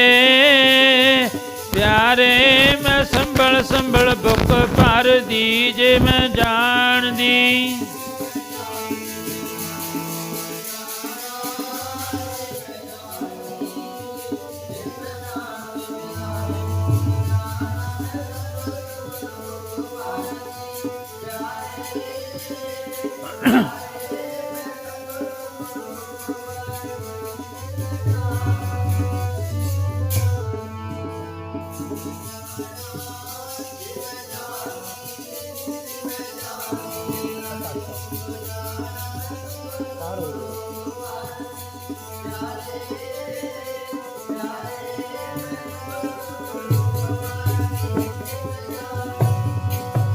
ਬਾਬਾ ਫਰੀਦ ਜੀ ਮਹਾਰਾਜ ਨੇ ਸਮਝਾਉਣਾ ਕੀਤਾ। ਜਦੋਂ ਮਨੁੱਖ ਨੂੰ ਜਾਗ ਆ ਜਾਂਦੀ ਨੇ, ਪਤਾ ਲੱਗ ਜਾਂਦਾ ਮੈਂ ਜਾਣਾ ਹੈ, ਤੇ ਫਿਰ ਪੜ੍ਹਦਾ। ਫਿਰ ਕਹਿੰਦਾ ਕੀ ਹੈ ਬੜੇ ਪਿਆਰ ਦੇ ਵਿੱਚ ਆ ਕੇ, ਜੇ ਪਤਾ ਹੁੰਦਾ ਜੇ ਜਮਾਨੇ ਲੈ ਜਾਣਾ, ਪਤਾ ਹੁੰਦਾ ਜੇ ਜਮਾਨੇ ਲੈ ਜਾਣਾ, ਮੈਂ ਛੋਟਾ ਹੁੰਦਾ ਨਾਮ ਜਪਦਾ ਪਿਆਰੇ ਮੈਂ ਛੋਟਾ ਹੁੰਦਾ ਨਾਮ ਜਪਦਾ, ਪਤਾ ਹੁੰਦਾ ਜੇ।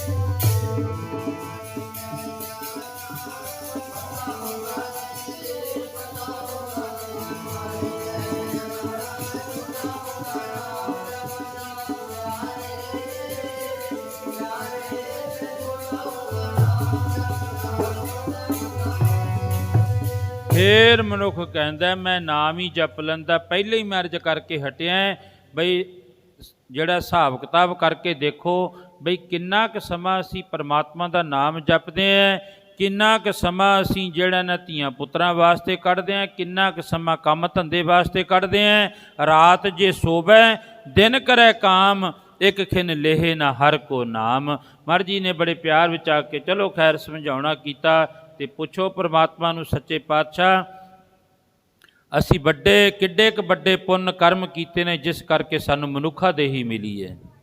ਰੱਬ ਨੂੰ ਪੁੱਛੋ, ਦੱਸੂਗਾ ਪ੍ਰਮਾਤਮਾ ਦੱਸੂਗਾ। ਮਾਨਸ ਜਨਮ ਦੁਰਲੱਭ ਹੈ, ਹੋਏ ਨਾ ਬਾਰੰਬਾਰ, ਜਿਉ ਬਨ ਫਲ ਪੱਕੇ ਭੋਏ ਗਿਰੈ ਬਹੁਰ ਨਾ ਲਾਗੈ ਡਾਰ। ਕਹਿੰਦੇ ਬੜੇ ਸਮੇਂ ਬਤੀਤ ਹੋ ਗਏ ਤੈਨੂੰ ਮਨੁੱਖਾ ਦੇਹੀ ਜਿਹੜੀ ਮਿਲੀ ਹੈ ਨਾ, ਉਹ ਬੜੇ ਪੁੰਨ ਕਰਮ ਕੀਤੇ ਨੇ, ਵੱਡੇ ਕਰਮ ਕੀਤੇ ਨੇ। ਸੰਤ ਗੁਰਬਚਨ ਸਿੰਘ ਜੀ ਖਾਲਸਾ ਭਿੰਡਰਾਂ ਵਾਲੇ ਮਹਾਂਪੁਰ ਕਹਿੰਦੇ ਹੁੰਦੇ, ਕਹਿੰਦੇ ਉਹ ਸਿੱਖ ਦੇ ਸਭ ਤੋਂ ਵੱਡੇ ਭਾਗ ਨੇ ਜਿਹਨੂੰ ਪੰਜਾਬ ਦੀ ਧਰਤੀ ਉੱਤੇ ਜਨਮ ਮਿਲਦਾ। ਜਿਹਨੂੰ ਪੰਜਾਬ ਦੀ ਧਰਤੀ ਉੱਤੇ ਜਨਮ ਮਿਲਦਾ ਉਹ ਸਿੱਖ ਦੇ ਸਭ ਤੋਂ ਵੱਡੇ ਭਾਗ ਨੇ। ਜਿਨ੍ਹਾਂ ਨੂੰ ਸਿੱਖ ਘਰਾਣਿਆਂ ਵਿੱਚ ਜਨਮ ਮਿਲਦਾ ਉਹ ਸਿੱਖ ਦੇ ਉਦੋਂ ਵੀ ਵੱਡੇ ਭਾਗ ਨੇ।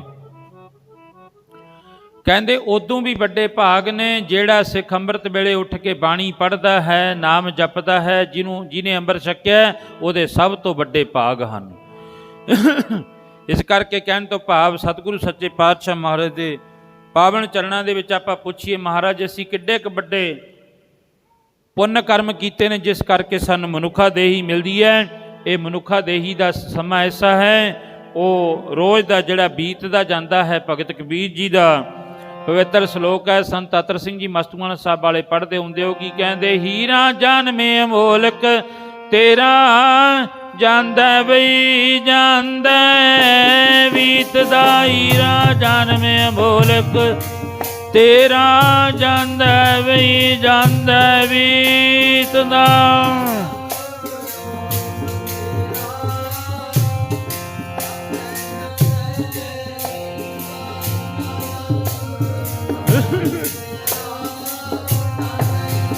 ਜਾਂਦਾ ਬੀਤਦਾ ਓਲਕ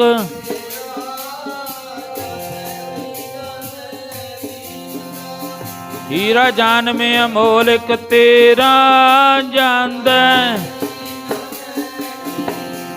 ਹੀਰਾ ਜਨਮੇ ਅਮੋਲਕ ਤੇਰਾ ਜਾਂਦਾ ਵੇ ਜਾਂਦਾ ਬੀਤਦਾ। ਹੀਰਾ ਜਨਮੇ ਅਮੋਲਕ ਤੇਰਾ ਜਾਂਦਾ ਵਈ ਜਾਂਦਾ ਬੀਤਦਾ।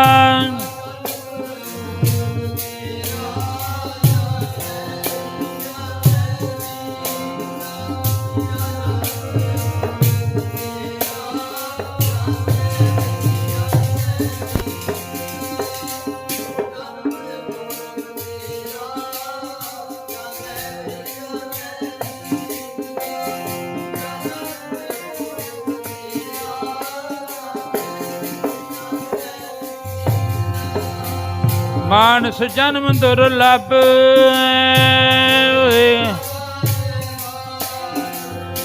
ਜੋ ਬਨ ਫਲ ਪੱਕੇ ਪੋਏ ਗਿਰੈ।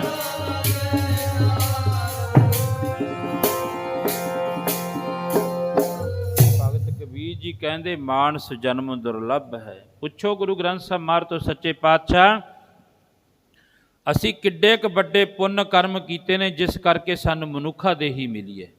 ਸਤਿਗੁਰੂ ਜੀ ਦੱਸ ਦੇਣਗੇ ਉਸੇ ਵਕਤ ਹੀ। ਰਾਜ ਦਰਬਾਰ ਦੇ ਵਿੱਚ ਇੱਕ ਵਿਦਵਾਨ ਕਥਾ ਕਰਦਾ ਹੈ। ਵਜ਼ੀਰ ਮੰਤਰੀ ਸਾਰੇ ਬੈਠ ਕੇ ਉਹਦੀ ਕਥਾ ਸੁਣਦੇ ਨੇ। ਪਰਮਾਤਮਾ ਦਾ ਕਥਾ ਕੀਰਤਨ, ਮਹਾਰਾਜ ਜੀ ਕਹਿੰਦੇ ਕਥਾ ਕੀਰਤਨ ਸੁਖਦਾਈ ਸਭ ਤੇ ਉੱਤਮ ਹਰ ਕੀ ਕਥਾ। ਪਰ ਕਰਿਆ ਕੀ ਜਾਵੇ, ਸਾਡੇ ਕੋਲੇ ਸਮਾਂ ਨਹੀਂ ਸੁਣਨ ਦਾ। ਬੋਲੋ ਸਤਿਨਾਮ। ਸਾਡੇ ਕੋਲੇ ਸਮਾਂ ਬਹੁਤ ਘੱਟ ਹੈ, ਨਾ ਕੀਰਤਨ ਸੁਣਨ ਦਾ, ਨਾ ਕਥਾ ਸੁਣਨ ਦਾ, ਨਾ ਪਰਮਾਤਮਾ ਦੀ ਬਾਣੀ ਪੜ੍ਹਨ ਦਾ ਤੇ ਨਾ ਸੁਣਨ ਦਾ। ਸਾਡੇ ਕੋਲੇ ਸਮਾਂ ਹੀ ਬਹੁਤ ਘੱਟ ਹੈ। ਇੰਨਾ ਕੁ ਸਮਾਂ ਪ੍ਰਾਪਤ ਹੁੰਦਾ ਹੈ, ਇਹ ਵੀ ਵੇਖਦੇ ਰਹਿੰਦੇ ਆ ਵੀ ਕਦੋਂ 12:30 ਵੱਜਣ, ਕਦੋਂ ਬਾਬਾ ਜਿਨੀ ਨਾਮ ਧਿਆਇਆ ਕਹੇ ਦੇਗ ਵਰਤਾਏ ਤੇ ਜਾਏ। ਬੋਲੋ ਸਤਿਨਾਮ। ਇਹ ਵੀ ਅਸੀਂ ਵੇਖਦੇ ਰਹਿੰਦੇ ਹਾਂ ਵੀ ਕਦੋਂ 12:30 ਵੱਜਣ। ਮਜਬੂਰੀ ਬਸ ਬੈਠਣਾ ਪੈਂਦਾ ਹੈ। ਇਸ ਕਰਕੇ ਮਹਾਰਾਜ ਜੀ ਕਹਿਣ ਲੱਗੇ ਰਾਜਾ ਬੈਠਾ ਹੈ, ਕਥਾ ਸੁਣਦਾ ਹੈ, ਸਾਰੇ ਵਜ਼ੀਰ ਮੰਤਰੀ ਬੈਠੇ ਨੇ, ਉਹ ਵੀ ਕਥਾ ਸੁਣਦੇ ਨੇ। ਕਥਾ ਕਰਦਿਆਂ ਕਰਦਿਆਂ ਬਹੁਤ ਸਮਾਂ ਹੋ ਗਿਆ। ਇਸ ਪਰਮਾਤਮਾ ਦੀ ਕਥਾ ਦੇ ਨਾਲ, ਕੀਰਤਨ ਦੇ ਨਾਲ ਮਨੁੱਖ ਦਾ ਜਨਮ ਜਿਹੜਾ ਨਾ ਉਹ ਸਵਰ ਜਾਂਦਾ ਹੈ। ਇਸ ਮਨੁੱਖ ਉੱਤੇ ਜੇ ਪਰਮਾਤਮਾ ਦੀ ਦ੍ਰਿਸ਼ਟੀ ਪੈ ਜਾਵੇ, ਸ਼ੇਖ ਸਾਦੀ ਬੜਾ ਤਕੜਾ ਫਕੀਰ ਹੋਇਆ ਹੈ, ਸ਼ੇਖ ਸਾਦੀ। ਉਹ ਸ਼ੇਖ ਸਾਦੀ ਫਕੀਰ ਜਦੋਂ ਬਿੰਦਰਾਬੰਦ ਤੋਂ ਪਰਲੇ ਪਾਸੇ ਕਥਾ ਹੁੰਦੀ ਹੈ, ਗੁਰੂ ਗ੍ਰੰਥ ਸਾਹਿਬ ਮਹਾਰਾਜ ਦੀ ਅਮਰ ਕਥਾ, ਉਹ ਕਹਿੰਦਾ ਚਲੋ 100 ਚੇਲਾ ਨਾਲ ਹੈ ਵੀ ਚਲੋ ਆਪਾਂ ਵੀ ਕਥਾ ਸੁਣ ਕੇ ਆਈਏ। ਸ਼ੇਖ ਸਾਦੀ ਫਕੀਰ 100 ਚੇਲੇ ਨਾਲ ਲੈ ਕੇ ਆ ਗਿਆ। ਜਦੋਂ ਆ ਕੇ ਉਹਨੇ ਗੜ੍ਹ ਤੋੜਿਆ, ਗੜ੍ਹ ਤੋੜ ਕੇ ਤੇ ਮਿੱਟੀ ਚੁੱਕ ਕੇ ਹੱਥਾਂ ਉੱਤੇ ਰੱਖ ਕੇ ਇਸ ਤਰ੍ਹਾਂ ਪਾਣੀ ਪਾ ਕੇ ਜਦੋਂ ਹੱਥ ਧੋਤੇ, ਉਹਦੇ ਵਿੱਚੋਂ ਕਸਤੂਰੀ ਦੀ ਵਾਸ਼ਨਾ ਆਉਂਦੀ ਹੈ, ਕਸਤੂਰੀ ਦੀ। ਸਾਡੇ ਵਿਦਵਾਨ ਲਿਖਦੇ ਨੇ, ਕਹਿੰਦੇ 3 ਚੀਜ਼ਾਂ ਜਿੰਨੀਆਂ ਮਰਜ਼ੀ ਕੋਈ ਮਨੁੱਖ ਲੁਕੋ ਕੇ ਰੱਖ ਲੇ ਨਾ, ਉਹ ਲੁਕਦੀਆਂ ਨਹੀਂ ਹੈ। ਪਹਿਲਾ ਧਨ ਹੈ। ਧਨ ਵੀ ਜਿੰਨਾ ਮਰਜ਼ੀ ਤੁਸੀਂ ਛੁਪਾ ਲਓ, ਧਨ ਪਦਾਰਥ ਵਾਲਾ ਬੰਦਾ ਪਾਟੇ ਕੱਪੜੇ ਪਾਵੇ, ਨਹਾਵੇ ਨਾ ਧੋਵੇ, ਨਾ ਕੇਸ ਬਾਵੇ, ਕਹਿੰਦੇ ਉਹਦੇ ਕੋਲ ਹੋਵੇ ਧਨ, ਕਹਿੰਦੇ ਫਿਰ ਵੀ ਪਤਾ ਲੱਗ ਜਾਂਦਾ ਵੀ ਇਹਦੇ ਕੋਲ ਧਨ ਹੈ। ਦੂਸਰਾ ਕਸਤੂਰੀ। ਕਸਤੂਰੀ ਕਹਿੰਦੇ ਤੁਸੀਂ ਭਾਵੇਂ 7 ਜਿੰਦਿਆਂ ਦੇ ਵਿੱਚ ਅੰਦਰ ਰੱਖ ਦੇਵੋ, ਜਦੋਂ ਗੇਟ ਖੋਲੋਗੇ ਉਹਦੀ ਜਿਹੜੀ ਵਾਸ਼ਨਾ ਹੈ ਕਸਤੂਰੀ ਦੀ ਸੁਗੰਧੀ ਦੂਰ ਤੱਕ ਆ ਜੂਗੀ, ਉਹਦਾ ਵੀ ਪਤਾ ਲੱਗ ਜਾਵੇਗਾ। ਤੀਸਰਾ ਕਿਸੇ ਬੰਦੇ ਨੂੰ ਖੰਘ ਹੋਈ ਹੋਵੇ, ਸਭਾ ਵਿੱਚ ਬੈਠਾ ਹੋਵੇ ਬੰਦਾ, ਖੰਘ ਹੋਈ ਹੋਵੇ, ਕਹਿੰਦੇ ਜਿੰਨਾ ਮਰਜੀ ਮੂੰਹ ਘੁੱਟ ਕੇ ਉਹ ਖੰਘੇ, ਫਿਰ ਵੀ ਨਾਲ ਦੇ ਨੂੰ ਪਤਾ ਲੱਗ ਜਾਂਦਾ ਇਹਨੂੰ ਖੰਘ ਹੋਈ ਹੈ। ਬੋਲੋ ਸਤਨਾਮ। ਪਤਾ ਫਿਰ ਵੀ ਲੱਗ ਜਾਂਦਾ। ਅੱਜ ਪਿਆਰ ਵਿੱਚ ਆ ਕੇ ਕਹਿੰਦੇ ਉਹ ਜਿਹੜਾ ਰਾਜੇ ਨੇ ਪੁੱਛਿਆ, ਉਸ ਵਜ਼ੀਰ ਨੂੰ, ਮੰਤਰੀ ਨੂੰ ਪੁੱਛਿਆ, ਕਹਿੰਦੇ ਇੱਥੇ ਕਸਤੂਰੀ ਖੰਡਿਆਈ ਹੋਈ ਹੈ? ਨਹੀਂ, ਕਸਤੂਰੀ ਨਹੀਂ ਖੰਡਿਆਈ ਹੈ। ਇੱਥੋਂ ਕਸਤੂਰੀ ਦੀ ਵਾਸ਼ਨਾ ਆ ਰਹੀ ਹੈ ਮੈਨੂੰ। ਕਥਾ ਕਰਨ ਵਾਲੇ ਮਹਾਤਮਾ ਨੇ ਕੋਲ ਬੁਲਾ ਲਿਆ, ਸ਼ੇਖ ਸਾਦੀ ਜੀ ਕਸਤੂਰੀ ਨਹੀਂ ਖੰਡਿਆਈ ਹੈ ਤਾਂ ਮਿੱਟੀ, ਪਰ ਕਥਾ ਸੁਣ ਕੇ ਇਸ ਮਿੱਟੀ ਦਾ ਸੁਭਾਅ ਬਦਲ ਗਿਆ, ਇਹਨੇ ਆਪਣਾ ਸੁਭਾਅ ਬਦਲ ਲਿਆ, ਇਹਦੇ ਵਿੱਚੋਂ ਮਿੱਟੀ ਵਿੱਚੋਂ ਕਸਤੂਰੀ ਦੀ ਵਾਸ਼ਨਾ ਆਉਣ ਲੱਗ ਪਈ। ਪਰ ਤੂੰ ਸੱਚਾ ਸਾਹਿਬ ਛੱਡ ਕੇ ਮਨਮੁਖ ਹੋਏ, ਬੰਦੇ ਦਾ ਬੰਦਾ, ਤੇਰਾ ਸੁਭਾਅ ਨਹੀਂ ਬਦਲਿਆ, ਇਸ ਮਿੱਟੀ ਨੇ ਆਪਣਾ ਸੁਭਾਅ ਬਦਲ ਲਿਆ। ਪਿਆਰ ਵਿੱਚ ਆ ਕੇ ਅੱਜ ਰਾਜਾ ਬੈਠਾ ਕਥਾ ਸੁਣਦਾ ਹੈ। ਜਦੋਂ ਕਥਾ ਹੋ ਰਹੀ ਹੈ, 2-3 ਸਾਲ ਹੋ ਗਏ ਕਥਾ ਕਰਦਿਆਂ ਨੂੰ। ਇੱਕ ਦਿਨ ਵਿਦਵਾਨ ਪੰਡਤ ਨੂੰ ਰਾਜੇ ਨੇ ਕੋਲ ਬੁਲਾ ਕੇ ਪੁੱਛਿਆ, ਮਹਾਤਮਾ ਜੀ ਤੁਹਾਡੀ ਕਥਾ ਵਿੱਚ ਬੜਾ ਆਨੰਦ ਹੈ, ਤੁਹਾਡੀ ਬਾਣੀ ਵਿੱਚ ਬੜਾ ਰਸ ਹੈ, ਪਰ ਮੈਨੂੰ ਕਿਰਪਾ ਕਰਕੇ ਦੱਸੋ ਜਿਹੜੀ ਬਾਣੀ ਤੁਸੀਂ ਪੜ੍ਹਦੇ ਹੋ, ਜਿਹੜੇ ਗ੍ਰੰਥਾਂ ਦਾ ਤੁਸੀਂ ਅਧਿਐਨ ਕਰਿਆ, ਤੇ ਕਿਰਪਾ ਕਰਕੇ ਮੈਨੂੰ ਦੱਸੋ ਵੀ ਮੈਨੂੰ ਰਾਜ ਭਾਗ ਕਿਵੇਂ ਮਿਲਿਆ, ਤੇ ਮੈਨੂੰ ਮਨੁੱਖਾ ਦੇਹੀ ਕਿਵੇਂ, ਕਿੱਡੇ ਕੁ ਵੱਡੇ ਮੈਂ ਪੁੰਨ ਕਰਮ ਕੀਤੇ ਨੇ ਜਿਸ ਕਰਕੇ ਮੈਨੂੰ ਮਨੁੱਖਾ ਦੇਹੀ ਮਿਲੀ ਹੈ। ਵਿਦਵਾਨ ਪੰਡਤ ਕਹਿਣ ਲੱਗਿਆ, ਕੋਈ ਨਹੀਂ ਰਾਜਨ, ਸਮਾਂ ਪੈਣ ਤੇ ਮੈਂ ਤੈਨੂੰ ਦੱਸ ਦੂੰਗਾ। ਇਹ ਵੀ ਰਾਜੇ ਨੇ ਕਹਿ ਦਿੱਤਾ, 8 ਦਿਨਾਂ ਦੇ ਵਿੱਚ ਮੈਨੂੰ ਇਹ ਸਵਾਲਾਂ ਦੇ ਜਵਾਬ ਮਿਲਣੇ ਚਾਹੀਦੇ ਨੇ। ਜੇ 8 ਦਿਨਾਂ ਦੇ ਵਿੱਚ ਸਵਾਲਾਂ ਦੇ ਜਵਾਬ ਨਾ ਮਿਲੇ ਰਾਜਨ, ਰਾਜੇ ਨੇ ਕਹਿ ਦਿੱਤਾ ਵਿਦਵਾਨ ਪੰਡਤ ਨੂੰ, ਕੱਲਾ ਨਾ ਹੀ ਫਿਰ ਉਤੇ ਆਪਣੇ ਪਰਿਵਾਰ ਨੂੰ ਨਾਲ ਲਿਆਈ। ਜਦੋਂ ਤੂੰ ਆਪਣੇ ਪਰਿਵਾਰ ਨੂੰ ਨਾਲ ਲਿਆਇਆ, ਸਵਾਲਾਂ ਦੇ ਜਵਾਬ ਦੇ ਦਿੱਤੇ, ਅੱਧਾ ਰਾਜ ਭਾਗ ਦੇ ਦੂੰਗਾ। ਜੇ ਸਵਾਲਾਂ ਦੇ ਜਵਾਬ ਨਾ ਦਿੱਤੇ ਗਏ, ਤੈਨੂੰ ਤੇ ਤੇਰੇ ਪਰਿਵਾਰ ਨੂੰ ਕੋਲੂ ਵਿੱਚ ਪੇੜ ਦੂੰਗਾ। ਬੋਲੋ ਸਤਨਾਮ। ਸਾਰੇ ਪਰਿਵਾਰ ਨੂੰ ਕੋਲੂ। ਰਾਜਿਆਂ ਕੋਲ ਇਹੀ ਕੁਝ ਹੁੰਦਾ ਹੈ, ਇਹਨੂੰ ਮਾਰ ਦਿਓ, ਇਹਦਾ ਧਨ ਲੁੱਟ ਲਓ, ਇਹਦਾ ਕਰ ਲਓ, ਬਸ ਰਾਜਿਆਂ ਕੋਲ ਇਹੀ ਕੁਝ ਹੁੰਦਾ ਹੈ। ਤੇ ਪਿਆਰ ਵਿੱਚ ਆ ਕੇ ਅੱਜ ਵਿਦਵਾਨ ਪੰਡਤ ਘਰੇ ਚਲਿਆ ਗਿਆ। ਘਰੇ ਜਾ ਕੇ ਉਹਨੇ ਹੋਰ ਗ੍ਰੰਥਾਂ ਦਾ ਅਧਿਐਨ ਕੀਤਾ, ਸਾਰੇ ਗ੍ਰੰਥ ਪੜ੍ਹੇ ਦੇਖੇ, ਤੇ 8ਵੇਂ ਦਿਨ ਆ ਗਿਆ ਰਾਜੇ ਦੇ ਕੋਲੇ ਵਿਦਵਾਨ ਪੰਡਤ। ਉਹ ਰਾਜੇ ਨੇ ਪੁੱਛਿਆ, ਹਾਂ ਪੰਡਤ ਜੀ ਮੇਰੇ ਸਵਾਲਾਂ ਦੇ ਜਵਾਬ? ਕਹਿਣ ਲੱਗੇ ਦੇਵਾਂਗੇ, ਬੈਠੋ, ਕੋਈ ਗੱਲ ਨਹੀਂ, ਭੱਜਦੇ ਨਹੀਂ, ਹਾਂ ਸਵਾਲਾਂ ਦੇ ਜਵਾਬ ਤੇਰੇ ਦੇਵਾਂਗੇ। ਕਿਵੇਂ? ਕਹਿਣ ਲੱਗੇ ਮੇਰਾ ਜੀ ਕਰਦਾ ਮੈਂ ਤੈਨੂੰ ਸਾਹਮਣੇ ਦਿਖਾ ਦਿਆਂ, ਐ ਜਿਵੇਂ ਇੱਕ ਫਿਲਮ ਚੱਲਦੀ ਹੁੰਦੀ ਹੈ ਨਾ, ਮੇਰਾ ਜੀ ਕਰਦਾ ਮੈਂ ਤੈਨੂੰ ਇਸ ਤਰ੍ਹਾਂ ਸਾਹਮਣੇ ਵਿਖਾ ਦਿਆਂ। ਕਹਿਣ ਲੱਗਿਆ ਠੀਕ ਹੈ ਰਾਜਨ, ਇੱਥੋਂ ਤੇਰੀ ਜੂਹ ਹੈ ਨਾ ਜਿਹੜੀ, ਉੱਥੋਂ ਅੱਗੇ ਅਗਲੀ ਜੂਹ ਦੇ ਵਿੱਚ ਇੱਕ ਮਹਾਤਮਾ ਬੈਠੇ ਨੇ। ਮਹਾਤਮਾ ਨੇ ਬੰਦਗੀ ਕਰਨ ਵਾਲੇ ਨੇ, ਜਿਨ੍ਹਾਂ ਨੇ ਆਹ ਦੁਨੀਆ ਦਾ ਉਹਨਾਂ ਨੂੰ ਕੋਈ ਲਗਾ ਹੀ ਨਹੀਂ ਹੈ। ਉਹ ਪਤਾ ਕੌਣ ਨੇ? ਤੇਰੇ ਤਾਂ ਭਗਤਾਂ ਦੀ ਚਾਲ ਨਰਾਲੀ, ਜਗ ਨਾਲੋਂ ਰਹਿਣ ਵੱਖਰੇ, ਤੇਰੇ ਭਗਤਾਂ ਦੀ ਚਾਲ ਨਿਰਾਲੀ। ਜਗ ਨਾਲੋਂ ਰਹਿਣ ਵੱਖਰੇ,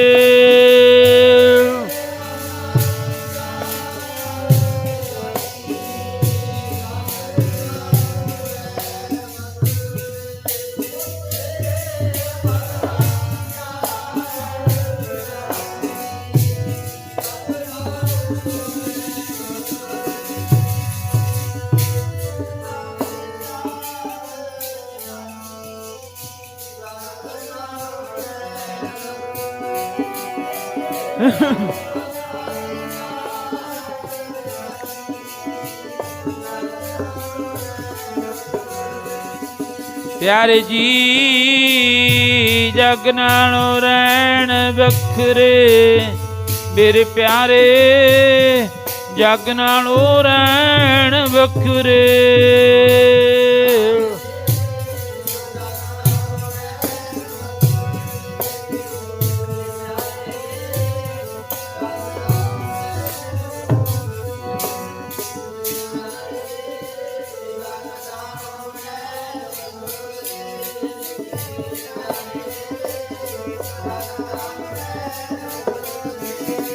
ਜੀ ਤੇਰੇ ਭਗਤਾਂ ਦੀ ਚਾਲ ਨਿਰਾਲੀ, ਜੀ ਚਾਲ ਨਿਰਾਲੀ।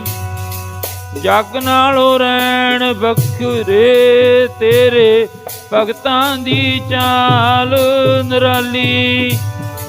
ਜਗ ਨਾਲੋਂ ਰਹਿਣ ਵੱਖਰੇ।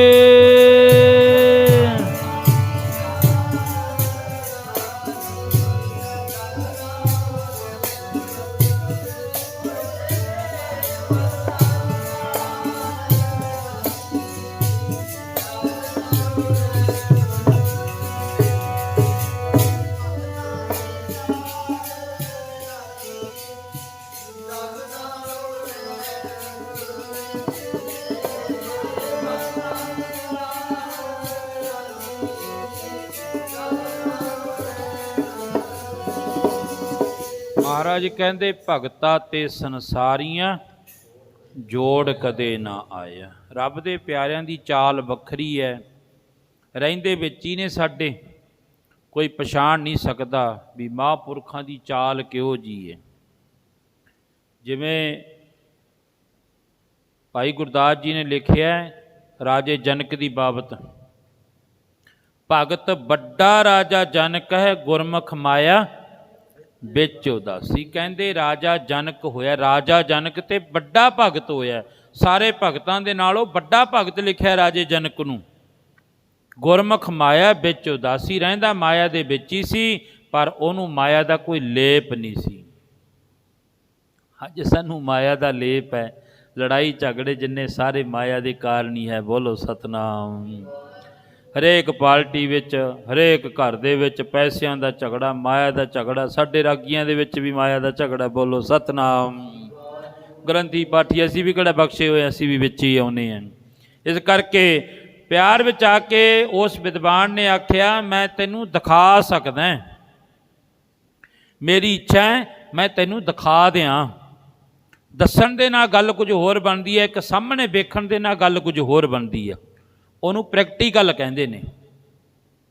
ਰਾਜਾ ਕਹਿਣ ਲੱਗਿਆ ਚਲੋ ਦਿਖਾ ਦੇ, ਕਿਰਪਾ ਕਰ ਦੇ ਮੈਨੂੰ।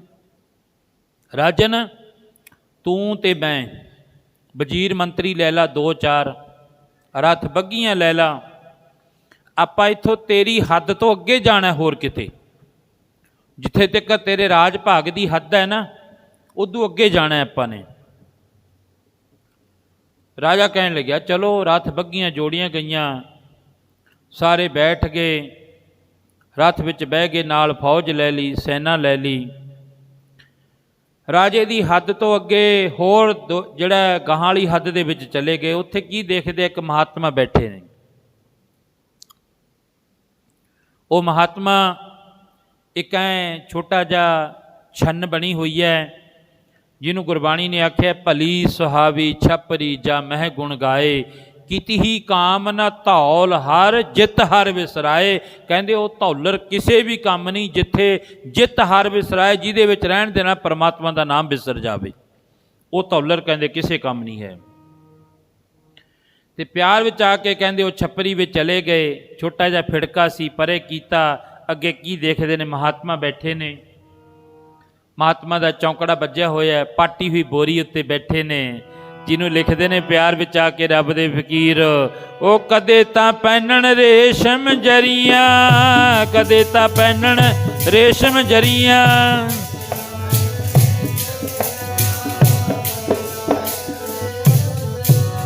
ਕਦੇ ਤਾਂ ਪਹਿਨਣ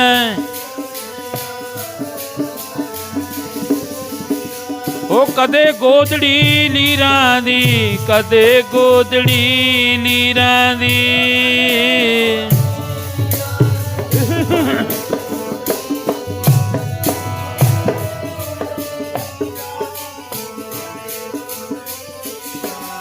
ਭਾਈ ਬਾਬਾ ਮੌਜ,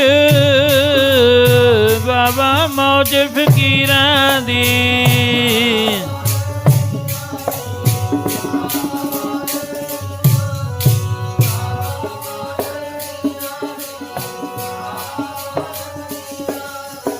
ਆਪਣੀ ਮੌਜ ਵਿੱਚ ਮਹਾਤਮਾ ਬੈਠੇ ਨੇ, ਬੋਰੀ ਵਿਛਾਈ ਹੋਈ ਹੈ, ਉੱਤੇ ਟੁੱਟੀ ਹੋਈ ਛੰਨ ਹੈ ਤੇ ਮੂਹਰੇ ਧੂਣਾ ਚੱਲਦਾ, ਧੂਣਾ। ਸੰਤ ਸਮੂਹ ਅਨੇਕ ਮਤੀ ਦੇ, ਮਹਾਰਾਜ ਕਹਿੰਦੇ ਅਨੇਕਾਂ ਹੀ ਮਤਾਂ ਦੇ ਮਹਾਂਪੁਰਖ ਨੇ, ਸਾਧੂ, ਪਰ ਮਾੜਾ ਚੰਗਾ ਨਾ ਕਿਸੇ ਨੂੰ ਬੋਲੋ, ਪਤਾ ਹੀ ਨਹੀਂ ਕਿਹਦੀ ਕਿੰਨੀ ਕੁ ਕਮਾਈ ਹੈ। ਮਹਾਰਾਜ ਕਹਿੰਦੇ ਜਦੋਂ ਕਿਸੇ ਨੂੰ ਮਾੜਾ ਬੋਲਾਂਗੇ ਨਾ, ਨਾਨਕ ਫਿੱਕਾ ਬੋਲੀ ਹੈ, ਤਨ ਮਨ ਫਿੱਕਾ ਹੋਏ। ਕਹਿੰਦੇ ਕਿਸੇ ਨੂੰ ਫਿੱਕਾ ਬੋਲਣ ਤੋਂ ਪਹਿਲਾਂ ਸਾਡੀ ਜ਼ੁਬਾਨ ਫਿੱਕੀ, ਗੰਦੀ ਹੋ ਜੂਗੀ ਸਾਡੀ ਜ਼ੁਬਾਨ।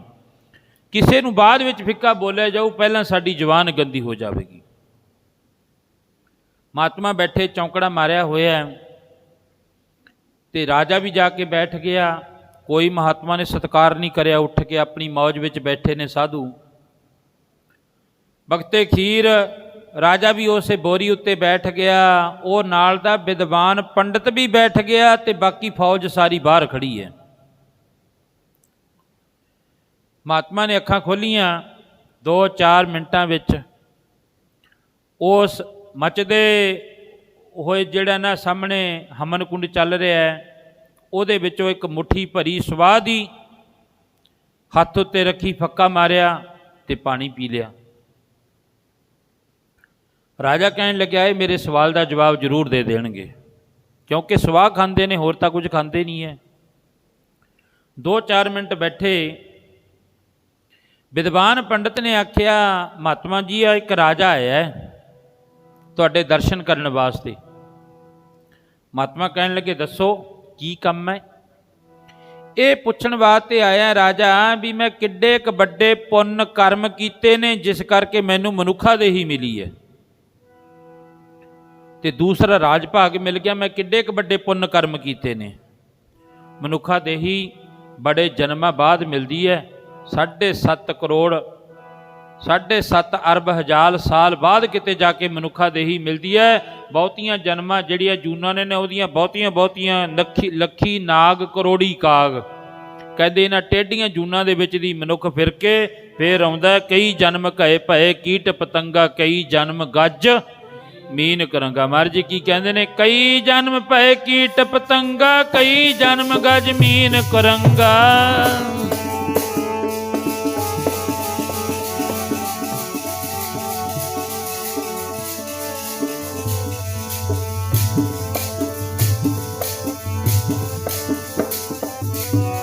ਕਈ ਜਨਮ ਪੰਖੀ ਸਰਪ ਹੋਇਓ, ਕਈ ਜਨਮ ਹੈ ਵਰ ਬ੍ਰਿਖ ਜੋਇਓ।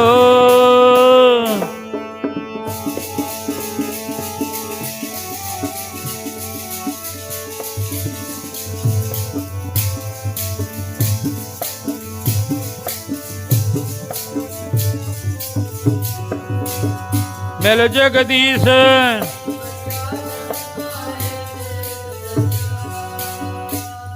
ਮਹਾਰਾਜ ਜੀ ਕਹਿੰਦੇ ਇਹਨਾਂ ਟੇਢੀਆਂ ਜੂਨਾਂ ਦੇ ਵਿੱਚ ਦੀ ਮਨੁੱਖ ਫਿਰ ਕੇ ਆਉਂਦਾ ਹੈ, ਫੇਰ ਕਿਤੇ ਜਾ ਕੇ ਮਨੁੱਖਾ ਦੇਹੀ ਜੇ ਪਰਮਾਤਮਾ ਖੁਸ਼ ਹੋ ਜਾਵੇ ਤੇ ਫੇਰ ਕਿਤੇ ਰੱਬ ਦੇ ਘਰੋਂ ਆ ਮਨੁੱਖਾ ਦੇਹੀ ਮਿਲਦੀ ਹੈ। ਜੇ ਬਹੁਤੇ ਪੁੰਨ ਕਰਮ ਕੀਤੇ ਹੋਣ ਫੇਰ ਕਿਤੇ ਜਾ ਕੇ ਮਨੁੱਖਾ ਦੇਹੀ ਮਿਲਦੀ ਹੈ। ਉਸ ਮਹਾਤਮਾ ਨੇ ਆਖਿਆ ਰਾਜਨ ਤੂੰ ਤੇ ਮੈਂ ਆਪਾਂ ਦੋਨੇ ਭਰਾ ਹਾਂ। ਰਾਜਾ ਹੈਰਾਨ ਹੋ ਗਿਆ, ਇਹ ਪਾਟੀ ਬੋਰੀ ਤੇ ਬੈਠਾ ਹੈ, ਘਰ-ਬਾਰ ਵੀ ਵਧੀਆ ਨਹੀਂ, ਤੇ ਮੈਨੂੰ ਕਹਿੰਦਾ ਆਪਾਂ ਦੋਨੇ ਭਰਾ। ਆਪਾਂ ਰਾਜਨ ਦੋਨੇ ਸਕੇ ਭਰਾ ਹਾਂ, ਤੂੰ ਤੇ ਮੈਂ ਆਪਾਂ ਭਰਾ ਹਾਂ। ਰਾਜਨ ਦੇਖ ਕੇ ਬੜਾ ਹੈਰਾਨ ਹੋਇਆ।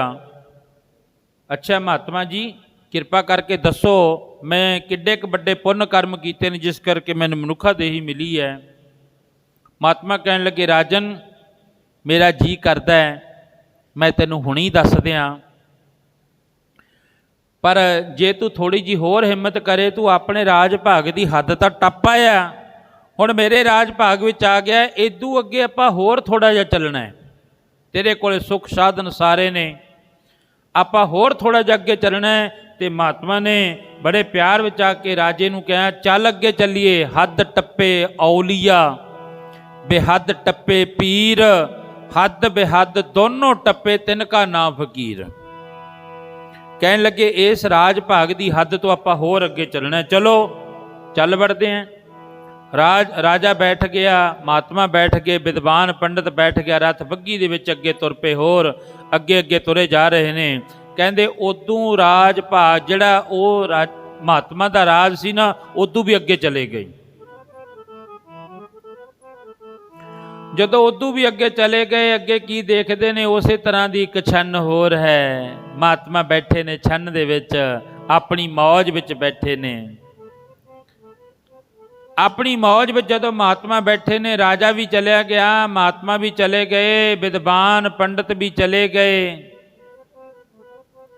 ਤੇ ਜਾ ਕੇ ਨਮਸਕਾਰ ਕਰੀ ਰਾਜੇ ਨੇ, ਦੇਖਿਆ ਇਹ ਮਹਾਤਮਾ ਵੀ ਇਹਦੇ ਨਾਲ ਦੇ ਨੇ। ਉਹ ਵੀ ਆਪਣੀ ਉਸ ਮੌਜ ਵਿੱਚ ਦੱਦਾ ਆਖੇ, ਦੂਰ ਬੜੀ ਮੰਜ਼ਿਲ ਫਕੀਰਾਂ ਵਾਲੀ, ਲੋਕਾਂ ਨੂੰ ਕੀ ਪਤਾ ਕਿੱਥੇ ਫਕਰ ਬਰਾਜ ਦੇ। ਸੁਨ ਤੇ ਸਮਾਧ ਲੱਗੀ ਨਾਲ ਪਰਮਾਤਮਾ ਦੇ, ਦੁਨੀਆ ਕੀ ਜਾਣੇ ਸਾਧੂ ਸੁੱਤੇ ਐ ਕੇ ਜਾਗਦੇ। ਲੋਕ ਬੇਗਿਆਤ ਮੁੱਲ ਪਾਮਦੇ, ਪਖੰਡੀਆਂ ਦਾ ਬਿਰਲੇ ਸਰੋਤੇ ਕੋਈ ਫਕਰਾਂ ਦੇ ਰਾਗ ਦੇ। ਚਲੋ ਅੱਗੇ ਚਲੇ ਗਏ, ਜਾ ਕੇ ਚੌਂਕੜਾ ਮਾਰ ਕੇ ਰਾਜਾ ਵੀ ਬੈਠ ਗਿਆ, ਮਹਾਤਮਾ ਵੀ ਬੈਠ ਗਏ। ਪਰ ਮਹਾਤਮਾ ਆਪਣੀ ਮਸਤੀ ਵਿੱਚ ਬੈਠੇ ਨੇ, ਕਿਹੜੀ ਜਿਹਨੂੰ ਗੁਰੂ ਜੀ ਫਰਮਾਨ ਕਰਦੇ ਨੇ, ਉਹ ਦਿਨ ਰਾਤ ਦੀ ਸਮਾਧੀ ਲੱਗੀ ਰਹਿੰਦੀ ਐ ਰੱਬ ਦੇ ਪਿਆਰਿਆਂ ਦੀ। ਦਿਨ ਰਾਤ ਦੀ ਸਮਾਧੀ ਲੱਗੀ ਰਹਿੰਦੀ ਐ ਰੱਬ ਦੇ ਪਿਆਰਿਆਂ ਦੀ।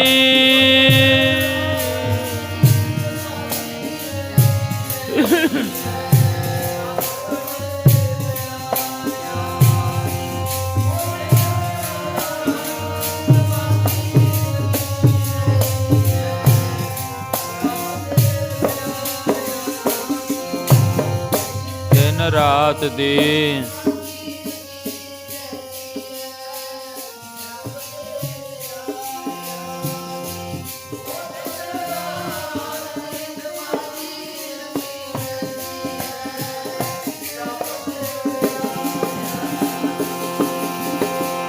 ਹਾਂ ਰੱਬ ਦੇ ਜੀ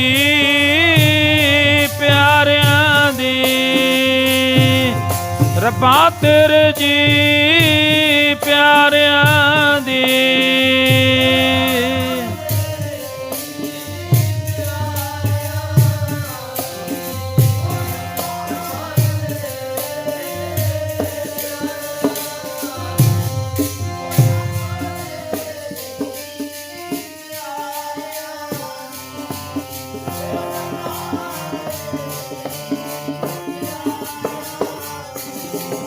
ਜੀ ਦਿਨ ਰਾਤ ਦੀ ਸਮਾਧੀ ਲੱਗੀ ਰਹਿੰਦੀ ਐ ਰੱਬ ਦੇ ਪਿਆਰਿਆਂ ਦੀ। ਦਿਨ ਰਾਤ ਦੀ ਸਮਾਧੀ ਲੱਗੀ ਰਹਿੰਦੀ ਐ ਰੱਬ ਦੇ ਪਿਆਰਿਆਂ ਦੀ।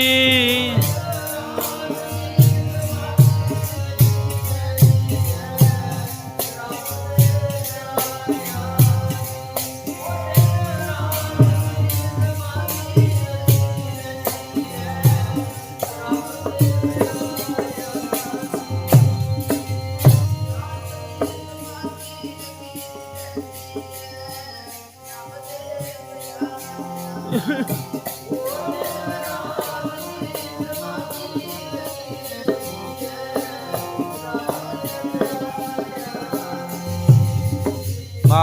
अपनी मौज विच बैठे ने। राजे ने पूछया, महात्मा जी मैं किड्डे क बड़े पुण्य कर्म कीते ने जिस करके मैनू मनुखा देही मिली है।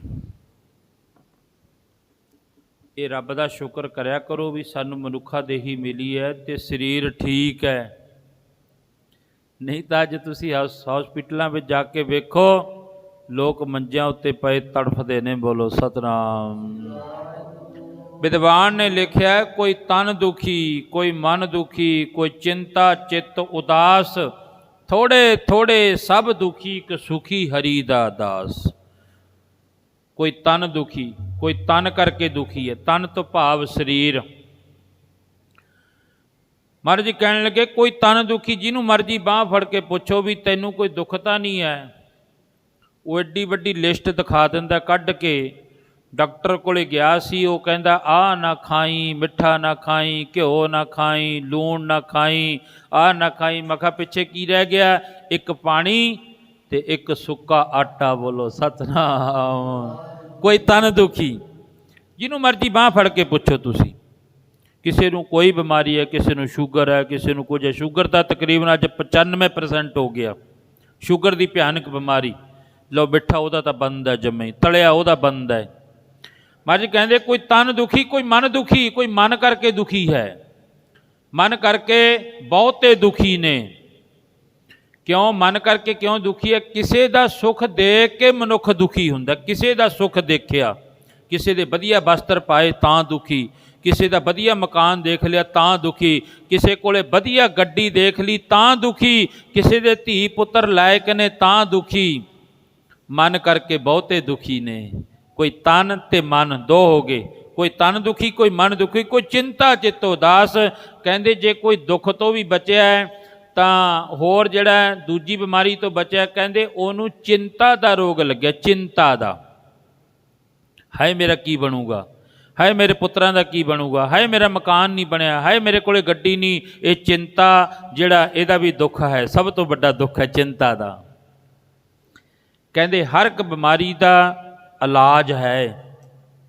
चंडीगढ़ PGI, लुधियाने DMC, हर एक बीमारी का इलाज हो सकता है। गुरदे बदले जा सकते हैं, अखां का ऑपरेशन हो सकता है। महाराज जी कहते हर एक चीज़ का इलाज है। दुनिया के सारे डॉक्टर इकट्ठे कर लो, एक चिंता की दवाई नहीं है। बोलो सतनाम। चिंता की दवाई कोई डॉक्टर नहीं दे सकता। वो कित्थे साडी चिंता की दवाई फिर मिल सकती है? हाँ, गुरु ग्रंथ साहब महाराज जी कहते आ जा चल के इत्थे। सतगुर आयो शरण तुहारी, मिले सूख नाम हर सोभा, चिंता लाहे हमारी। कहते तेरी चिंता इत्थे लै सकती है गुरु के द्वारे। ते अज असी गुरु के कोले रहन वाले, असी चिंता दे विच ही डुबे फिरदे हैं। बोलो सतनाम। असी, मैं अपनी गल करदा, असी गुरु के कोल रहन वाले चिंता दे विच ही आए। साडा की बनूगा, की बनूगा? वो तो जिहड़ा कुछ बनना है वो तो परमात्मा लिखी बैठा सब कुछ। कोई चिंता चित्त उदास। कहते चिंता दे विच उदास ही मनुख रहिंदा है। थोड़े थोड़े सब दुखी, एक सुखी हरि दा दास। कहते कोई नाम जपण वाला, बंदगी करन वाला महापुरख होवे, जिहड़ा ये सारियां बीमारियां तो दूर हुंदा है। वो कौन है? वो जग में उत्तम काढ़ी है, बिरलै के कोटन में नानक को नारायण जह जीत। वो कोई होगा भाई भिखारी जी वर्गा, जिहड़ा रहिंदा जग संसार दे विच है पर इन्हां दुखां तो दूर है। भाई भिखारी जी गुरु अर्जन देव महाराज दा सिख होया। दो सिख गए, भाई भिखारी दे लड़के की शादी है, देखते ने भाई भिखारी दे घर जिहड़े वो हलवाई लगे हुए ने, कपड़े सिउं रही ने बीबियां भैणां, सब कुछ चल रहा। एक पासे भाई भिखारी जी चिट्टा कपड़ा सिउं के रखी जाते हैं। सिखा ने जाके पूछा, भाई भिखारी ਇਹਦਾ की कारण है चिट्टे कपड़े का? खुशियां दे बाजे ने, पर आ गमियां दा बाजा तू एक पासे तैयार करी जाना। कहन लगे आने वाले समय में ये भी काम आऊगा। चलो इतिहास बड़ा है। भाई भिखारी जी लड़के नूं विआहण वास्ते गए, वापस मुड़ आ रहे ने। आउंदे आउंदे रस्ते में दो साहन भिड़ रहे ने। दो इतिहास ने डोडी दी राय। दो साहन भिड़ रहे ने। भाई भिखारी का बच्चा जिहड़ा ना उतरिया घोड़े तो हटाउण लग्या, उन्हां दे विचाले आ गया, मर गया, चढ़ाई कर गया। ਇੱਕ ਇਤਿਹਾਸ ਲਿਖਦਾ ਹੈ, ਭਾਈ ਭਿਖਾਰੀ ਦੇ ਲੜਕੇ ਦੇ ਢਿੱਡ ਵਿੱਚ ਸੂਲ ਹੋਇਆ ਤੇ ਉੱਥੇ ਹੀ ਚੜ੍ਹਾਈ ਕਰ ਗਿਆ। ਭਾਈ ਭਿਖਾਰੀ ਉਸੇ ਤਰ੍ਹਾਂ ਖੁਸ਼ ਹੈ। ਫਿਰ ਕੀ ਕਹਿੰਦਾ ਹੈ, ਜਿਸ ਕੀ ਬਸਤ ਸੋਈ ਲੈ ਜਾਏਗਾ ਰੋਸ ਕਿਸੇ ਸਿਉ ਕਿਆ ਕੀਜੈ। ਕਿਸੇ ਬੰਦੇ ਨੂੰ ਉਧਾਰੇ ਪੈਸੇ ਦੇ ਦਿਓ ਤੁਸੀਂ, ਉਧਾਰੇ ਵੀ ਲੈ ਭਰਾਵਾ ਮੈਨੂੰ ਤੂੰ 5,000 10,000 20,000 ਲੱਖ ਰੁਪਈਆ ਤੂੰ ਮੈਨੂੰ ਉਧਾਰਾ ਦੇ ਦੇ। ਉਹ ਕਹਿੰਦਾ ਕਦੋਂ ਮੋੜੇਗਾ? ਕਹਿੰਦਾ 1 ਮਹੀਨੇ ਨੂੰ ਮੋੜ ਦੂੰਗਾ। ਚੱਲ 1.5 ਨੂੰ ਮੋੜਦੀ, 2 ਮਹੀਨਿਆਂ ਨੂੰ ਮੋੜਦੀ, ਪਰ ਮੋੜੀ ਇਸੇ ਤਰ੍ਹਾਂ ਜਿਵੇਂ ਖੁਸ਼ ਹੋ ਕੇ ਲੈਣਾ। ਬੋਲੋ ਸਤਨਾਮ।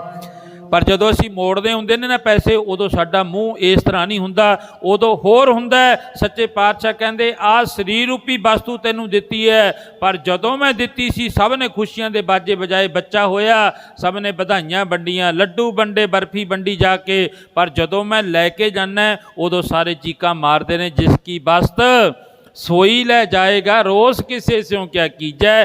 ਕਹਿੰਦੇ ਪਰਮਾਤਮਾ ਦੀ ਵਸਤੂ ਸੀ, ਲੈ ਗਿਆ, ਹੁਣ ਰੋਸ ਕਿਹਦੇ ਨਾਲ ਕਰਨਾ ਹੈ। ਭਾਈ ਭਿਖਾਰੀ ਦਾ ਬੱਚਾ ਚੜ੍ਹਾਈ ਕਰ ਗਿਆ। ਸਭ ਨੇ ਪੁੱਛਿਆ, ਭਾਈ ਭਿਖਾਰੀ ਉਹ ਤੂੰ ਇਹ ਕੀ ਗੱਲ, ਤੇਰੇ ਮਨ ਦੇ ਉੱਤੇ ਕੋਈ ਵੀ ਉਦਾਸੀ ਨਹੀਂ? ਉਹ ਕਹਿੰਦਾ ਗੁਰੂ ਅਰਜਨ ਦੇਵ ਮਹਾਰਾਜ ਨੇ ਦਿੱਤਾ ਸੀ, ਗੁਰੂ ਅਰਜਨ ਦੇਵ ਮਹਾਰਾਜ ਜੀ ਲੈ ਗਏ, ਹੁਣ ਮੈਂ ਰੋਸ ਕਿਹਦੇ ਨਾਲ ਕਰਨਾ ਹੈ। ਇਸ ਕਰਕੇ ਕਹਿਣ ਤੋਂ ਭਾਵ ਮਹਾਰਾਜ ਜੀ ਕਹਿੰਦੇ ਕਿ ਇਹ ਪਰਮਾਤਮਾ ਦੀ ਵਸਤੂ ਹੈ। ਜਿਹੜਾ ਰੱਬ ਦੀ ਵਸਤੂ ਸਮਝਦਾ ਹੈ ਉਹਨੂੰ ਕੋਈ ਘਾਟਾ ਨਹੀਂ ਪੈਂਦਾ। ਜਿਹੜਾ ਕਹਿੰਦਾ ਮੇਰਾ ਹੈ, ਸਭ ਕੁਝ ਮੇਰਾ ਹੈ, ਉਹਦੇ ਕੋਲੇ ਕੁਝ ਵੀ ਨਹੀਂ ਹੁੰਦਾ, ਕਿਉਂਕਿ ਵਸਤੂ ਤਾਂ ਪਰਮਾਤਮਾ ਦੀ ਹੈ। ਮਹਾਤਮਾ ਬੈਠੇ ਆਪਣੀ ਮਸਤੀ ਵਿੱਚ ਬੈਠੇ ਨੇ। ਜਿਹੜਾ ਆਪਣੀ ਮਸਤੀ ਵਿੱਚ ਰਹਿੰਦਾ ਹੈ ਨਾ, ਤੇ ਉਹ ਮਨੁੱਖ ਖੁਸ਼ ਰਹਿੰਦਾ ਹੈ ਸਦਾ ਵਾਸਤੇ। ਸਦੀਵੀ ਕਾਲ ਸੁਖ ਦੀਆਂ ਦਾਤਾਂ ਉਹਨੂੰ ਪ੍ਰਾਪਤ ਹੁੰਦੀਆਂ ਨੇ। ਮਹਾਤਮਾ ਆਪਣੀ ਮਸਤੀ ਵਿੱਚ ਬੈਠੇ ਨੇ ਤੇ ਉੱਥੇ ਜਾ ਕੇ ਵੀ ਇਹੀ ਅਰਜ਼ ਕਰੀ। ਮਹਾਤਮਾ ਕਹਿਣ ਲੱਗੇ, ਰਾਜਨ ਮੇਰਾ ਜੀ ਕਰਦਾ ਮੈਂ ਤੈਨੂੰ ਦਿਖਾ ਦਿਆਂ। ਕਹਿਣ ਲੱਗੇ ਪਹਿਲਾਂ ਵਾਲੇ ਮਹਾਤਮਾ ਨੇ ਵੀ ਇਹੀ ਗੱਲ ਆਖੀ ਸੀ, ਦੂਜਿਆਂ ਨੇ ਵੀ ਇਹੀ ਗੱਲ ਆਖੀ ਹੈ, ਪਤਾ ਹੀ ਨਹੀਂ ਮੈਨੂੰ ਕੀ ਦਿਖਾਉਣਗੇ। ਚੱਲ ਅਜੇ ਹੋਰ ਅੱਗੇ ਚੱਲਣਾ ਆਪਾਂ ਨੇ। ਥੋੜ੍ਹਾ ਜਿਹਾ ਹੋਰ ਅੱਗੇ ਗਏ, ਇੱਕ ਅੱਗੇ ਬੜਾ ਸੁੰਦਰ ਸ਼ਹਿਰ ਆਇਆ। ਸ਼ਹਿਰ ਦੇ ਵਿੱਚ ਇੱਕ ਰਾਜਾ ਰਹਿੰਦਾ। ਰਾਜਾ ਇੱਧਰ ਵੀ ਰਾਜਾ ਤੁਰਿਆ, ਅੱਗੇ ਵੀ ਰਾਜਾ ਹੈ। 2 ਮਹਾਤਮਾ ਵਿਚਾਲੇ ਨੇ ਗਿਆਨ ਦੇਣ ਵਾਸਤੇ। ਸਭ ਤੋਂ ਵੱਡਾ ਗਿਆਨ ਹੈ, ਜਿਸ ਮਨੁੱਖ ਨੂੰ ਗਿਆਨ ਹੋ ਗਿਆ ਨਾ, ਗਿਆਨ, ਉਹ ਮਨੁੱਖ ਕਦੇ ਧੋਖਾ ਨਹੀਂ ਖਾਂਦਾ ਹੈ, ਧੋਖਾ। ਤੇ ਜਿਹਨੂੰ ਅਜੇ ਗਿਆਨ ਨਹੀਂ ਹੋਇਆ ਤੇ ਸੱਚੇ ਪਾਤਸ਼ਾਹ ਕਹਿੰਦੇ ਉਹ ਪੜ੍ਹਦਾ ਜ਼ਰੂਰ ਹੈ, ਗੁਰੂ ਕੋਲੇ ਬੈਠ ਕੇ ਕਰ ਕਰ ਵੇਖੈ ਨਦਰ ਨਿਹਾਲ। ਜਿੱਦੇ ਗੁਰੂ ਨੇ ਵੇਖ ਲਿਆ ਉਹਦੇ ਫਿਰ ਕੀ ਹੋਊਗਾ। ਨਦਰੀ ਨਦਰ ਨਿਹਾਲ, ਨਾਨਕ ਨਦਰੀ, ਨਾਨਕ ਨਦਰੀ, ਨਾਦਰੀ ਨਾਦਰ ਨਿਹਾਲ, ਨਾਨਕ ਨਦਰੀ, ਨਾਨਕ ਨਦਰੀ।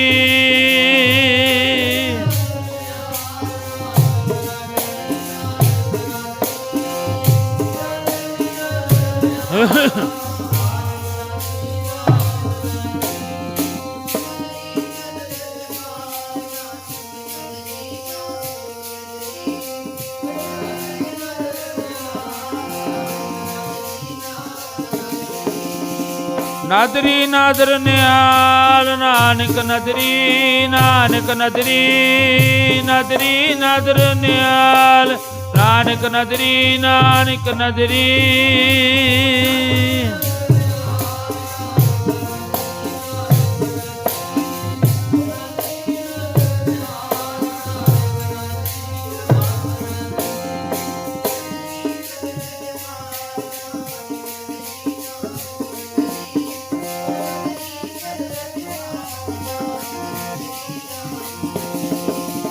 ਅਗਲੇ ਰਾਜ ਦੀ ਹੱਦ ਵਿੱਚ ਚਲੇ ਗਏ। ਰਾਜੇ ਨੂੰ ਪਤਾ ਲੱਗਿਆ 2 ਮਹਾਤਮਾ, ਇੱਕ ਰਾਜਾ, ਇੱਕ ਵਿਦਵਾਨ ਪੰਡਤ, ਕੁਝ ਕੁ ਸੈਨਾ ਹੈ, ਥੋੜ੍ਹੀ ਜਿਹੀ ਸੈਨਾ ਨਾਲ ਹੈ। ਰਾਜਨ ਤੈਨੂੰ ਮਿਲਣ ਵਾਸਤੇ ਆਏ ਨੇ।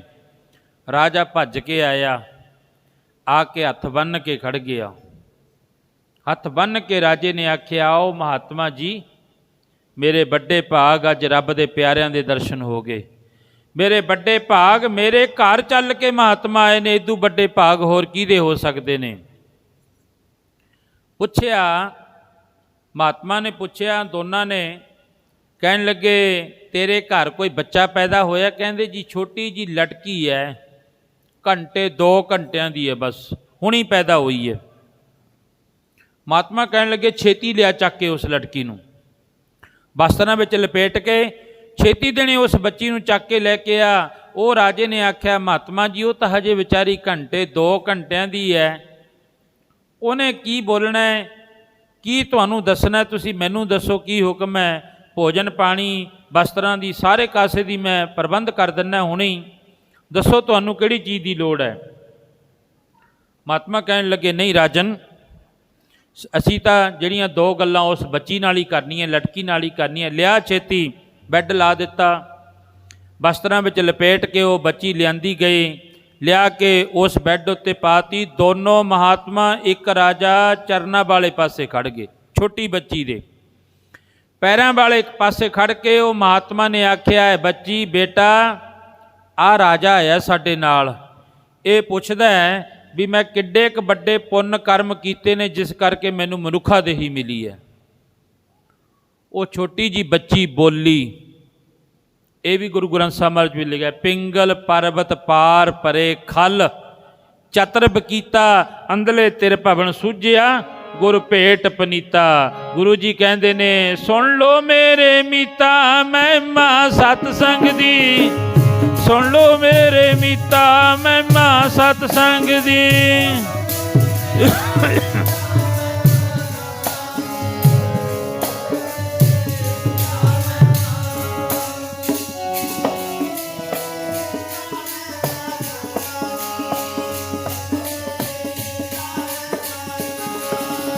ਹਾਂ ਸੁਣਿਓ ਮੇਰੇ ਮੀਤਾ ਮਹਿਮਾ ਸਤਸੰਗ ਦੀ, ਸੁਣ ਲੋ ਮੇਰੇ ਮੀਤਾ ਮਹਿਮਾ ਸਤਸੰਗ ਦੀ।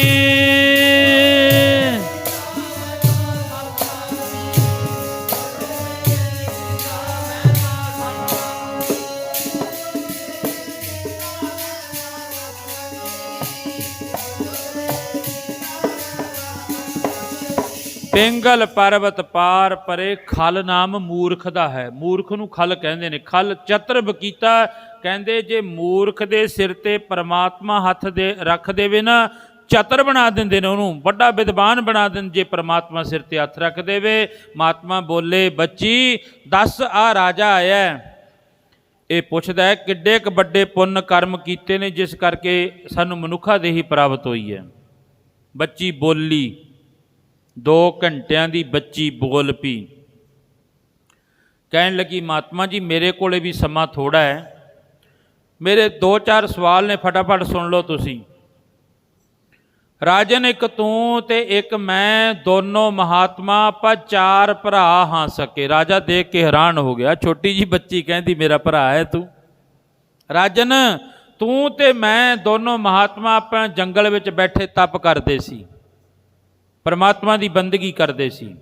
ਤਪ ਤਾਪਨ ਤੇ ਤਪ ਤੇਜ ਵਧੈ, ਕਹਿੰਦੇ ਪਰਮਾਤਮਾ ਦੀ ਬੰਦਗੀ ਕਰਨ ਦੇ ਨਾਲ ਮਨੁੱਖ ਦਾ ਤੇਜ ਵੱਧਦਾ, ਤੇਜ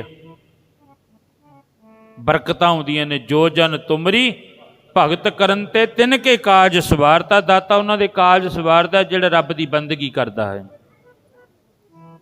ਤੇ ਬੜੇ ਪਿਆਰ ਵਿੱਚ ਆ ਕੇ ਕਹਿੰਦੇ ਜਦੋਂ ਉਹ ਬੱਚੀ ਬੋਲੀ ਰਾਜਨ ਇੱਕ ਤੂੰ ਇੱਕ ਮੈਂ ਦੋਨੋਂ ਮਹਾਤਮਾ ਆਪਾਂ ਜੰਗਲ ਵਿੱਚ ਤਪ ਕਰਦੇ ਸੀ, ਤਪ ਵੀ ਇੱਕ ਦਿਨ ਨਹੀਂ ਕੀਤਾ, 12 ਸਾਲ ਲਗਾਤਾਰ ਤਪ ਕਰਦੇ ਰਹੇ। 12 ਸਾਲ ਜੇ ਕਿਤੋਂ ਕੁਝ ਮਿਲ ਜਾਂਦਾ ਤਾਂ ਛਕ ਲੈਂਦੇ, ਤੇ ਨਹੀਂ ਫਿਰ ਪਰਮਾਤਮਾ ਦੀ ਬੰਦਗੀ ਵਿੱਚ ਹੀ ਲੱਗੇ ਰਹਿੰਦੇ ਆਪਾਂ। ਅੱਛਾ ਫਿਰ ਰਾਜਨ ਕਹਿੰਦੇ ਇੱਕ ਦਿਨ ਨਾ ਕਿਤੇ ਮੀਂਹ ਪੈਣ ਲੱਗ ਗਿਆ, ਬਹੁਤਾ ਜ਼ਿਆਦਾ ਮੀਂਹ ਪਿਆ। 1 ਦਿਨ 2 ਦਿਨ ਨਹੀਂ ਮੀਂਹ ਪਿਆ, ਕਹਿੰਦੇ 1 ਮਹੀਨਾ ਮੀਂਹ ਪਈ ਗਿਆ ਲਗਾਤਾਰ, ਪਾਣੀ ਪਾਣੀ ਖੜ ਗਿਆ ਆਲੇ ਦੁਆਲੇ, ਪਾਣੀ ਪਾਣੀ ਹੋ ਗਿਆ, ਜਲ ਥਲ ਹੋ ਗਿਆ। ਕਹਿੰਦੇ 1 ਮਹੀਨਾ ਆਪਾਂ ਨੂੰ ਕੁਝ ਵੀ ਨਾ ਮਿਲਿਆ ਖਾਣ ਵਾਸਤੇ। ਅੱਛਾ ਫਿਰ ਰਾਜਨ ਜਦੋਂ 1 ਮਹੀਨੇ ਬਾਅਦ ਮੀਂਹ ਹਟ ਗਿਆ, ਉਧਰ 12 ਸਾਲ ਪੂਰੇ ਹੋ ਗਏ। ਜਦੋਂ ਮੀਂਹ ਹਟਿਆ ਕਹਿੰਦੇ ਤੁਸੀਂ 3 ਜਾਣੇ ਬੈਠੇ ਸੀ, ਮੈਨੂੰ ਕਿਹਾ ਵੀ ਜਾ ਜਿਹੜਾ ਨਗਰ ਦੇ ਵਿੱਚ ਜਾ ਕੇ ਕਿਸੇ ਘਰ ਦੇ ਪ੍ਰਸ਼ਾਦੇ ਲੈ ਕੇ ਆ। ਰਾਜਨ ਮੈਂ ਜੰਗਲ ਦੇ ਲੰਗਰ ਦੇ ਵਿੱਚ ਗਏ, ਜਿਹੜਾ ਸਾਹਮਣੇ ਨਗਰ ਵੱਸਦਾ ਸੀ ਉਹਦੇ ਵਿੱਚ ਗਏ, ਸਾਹਮਣੇ ਘਰ ਦੇ ਪ੍ਰਸ਼ਾਦੇ ਤਿਆਰ ਸੀ, ਉਹਨਾਂ ਨੇ 4 ਪ੍ਰਸ਼ਾਦੇ ਮੈਨੂੰ ਦੇਤੇ। 4 ਮਾਈ ਕੋਲੇ 4 ਹੀ ਪ੍ਰਸ਼ਾਦੇ ਤਿਆਰ ਸੀ। ਰਾਜਨ ਜਦੋਂ 4 ਪ੍ਰਸ਼ਾਦੇ ਮੇਰੇ ਹੱਥ ਉੱਤੇ ਰੱਖ ਦਿੱਤੇ, ਮੈਂ ਫਟਾਫਟ ਮੁੜ ਕੇ ਆਇਆ ਕਿ ਇੱਕ ਇੱਕ ਪ੍ਰਸ਼ਾਦਾ ਆਪਾਂ ਸਾਰਿਆਂ ਦੇ ਹੱਥ ਉੱਤੇ ਰੱਖ ਦਿੱਤਾ। ਅੱਛਾ ਰਾਜਨ, ਜਦੋਂ ਇੱਕ ਇੱਕ ਪ੍ਰਸ਼ਾਦਾ ਸਾਰਿਆਂ ਦੇ ਹੱਥ ਉੱਤੇ ਰੱਖ ਦਿੱਤਾ ਨਾ, ਕਹਿੰਦੇ ਇੰਨੇ ਨੂੰ ਪਰਮਾਤਮਾ ਆ ਗਿਆ, ਰੱਬ ਆ ਗਿਆ, ਆਪ ਖੁਦ ਚੱਲ ਕੇ ਆ ਗਿਆ। ਪਤਾ ਨਹੀਂ ਕਿਹੜੇ ਰੂਪ ਵਿੱਚ ਆ ਜਾਵੇ, ਪਛਾਣ ਲਾਂਗੇ ਅਸੀਂ।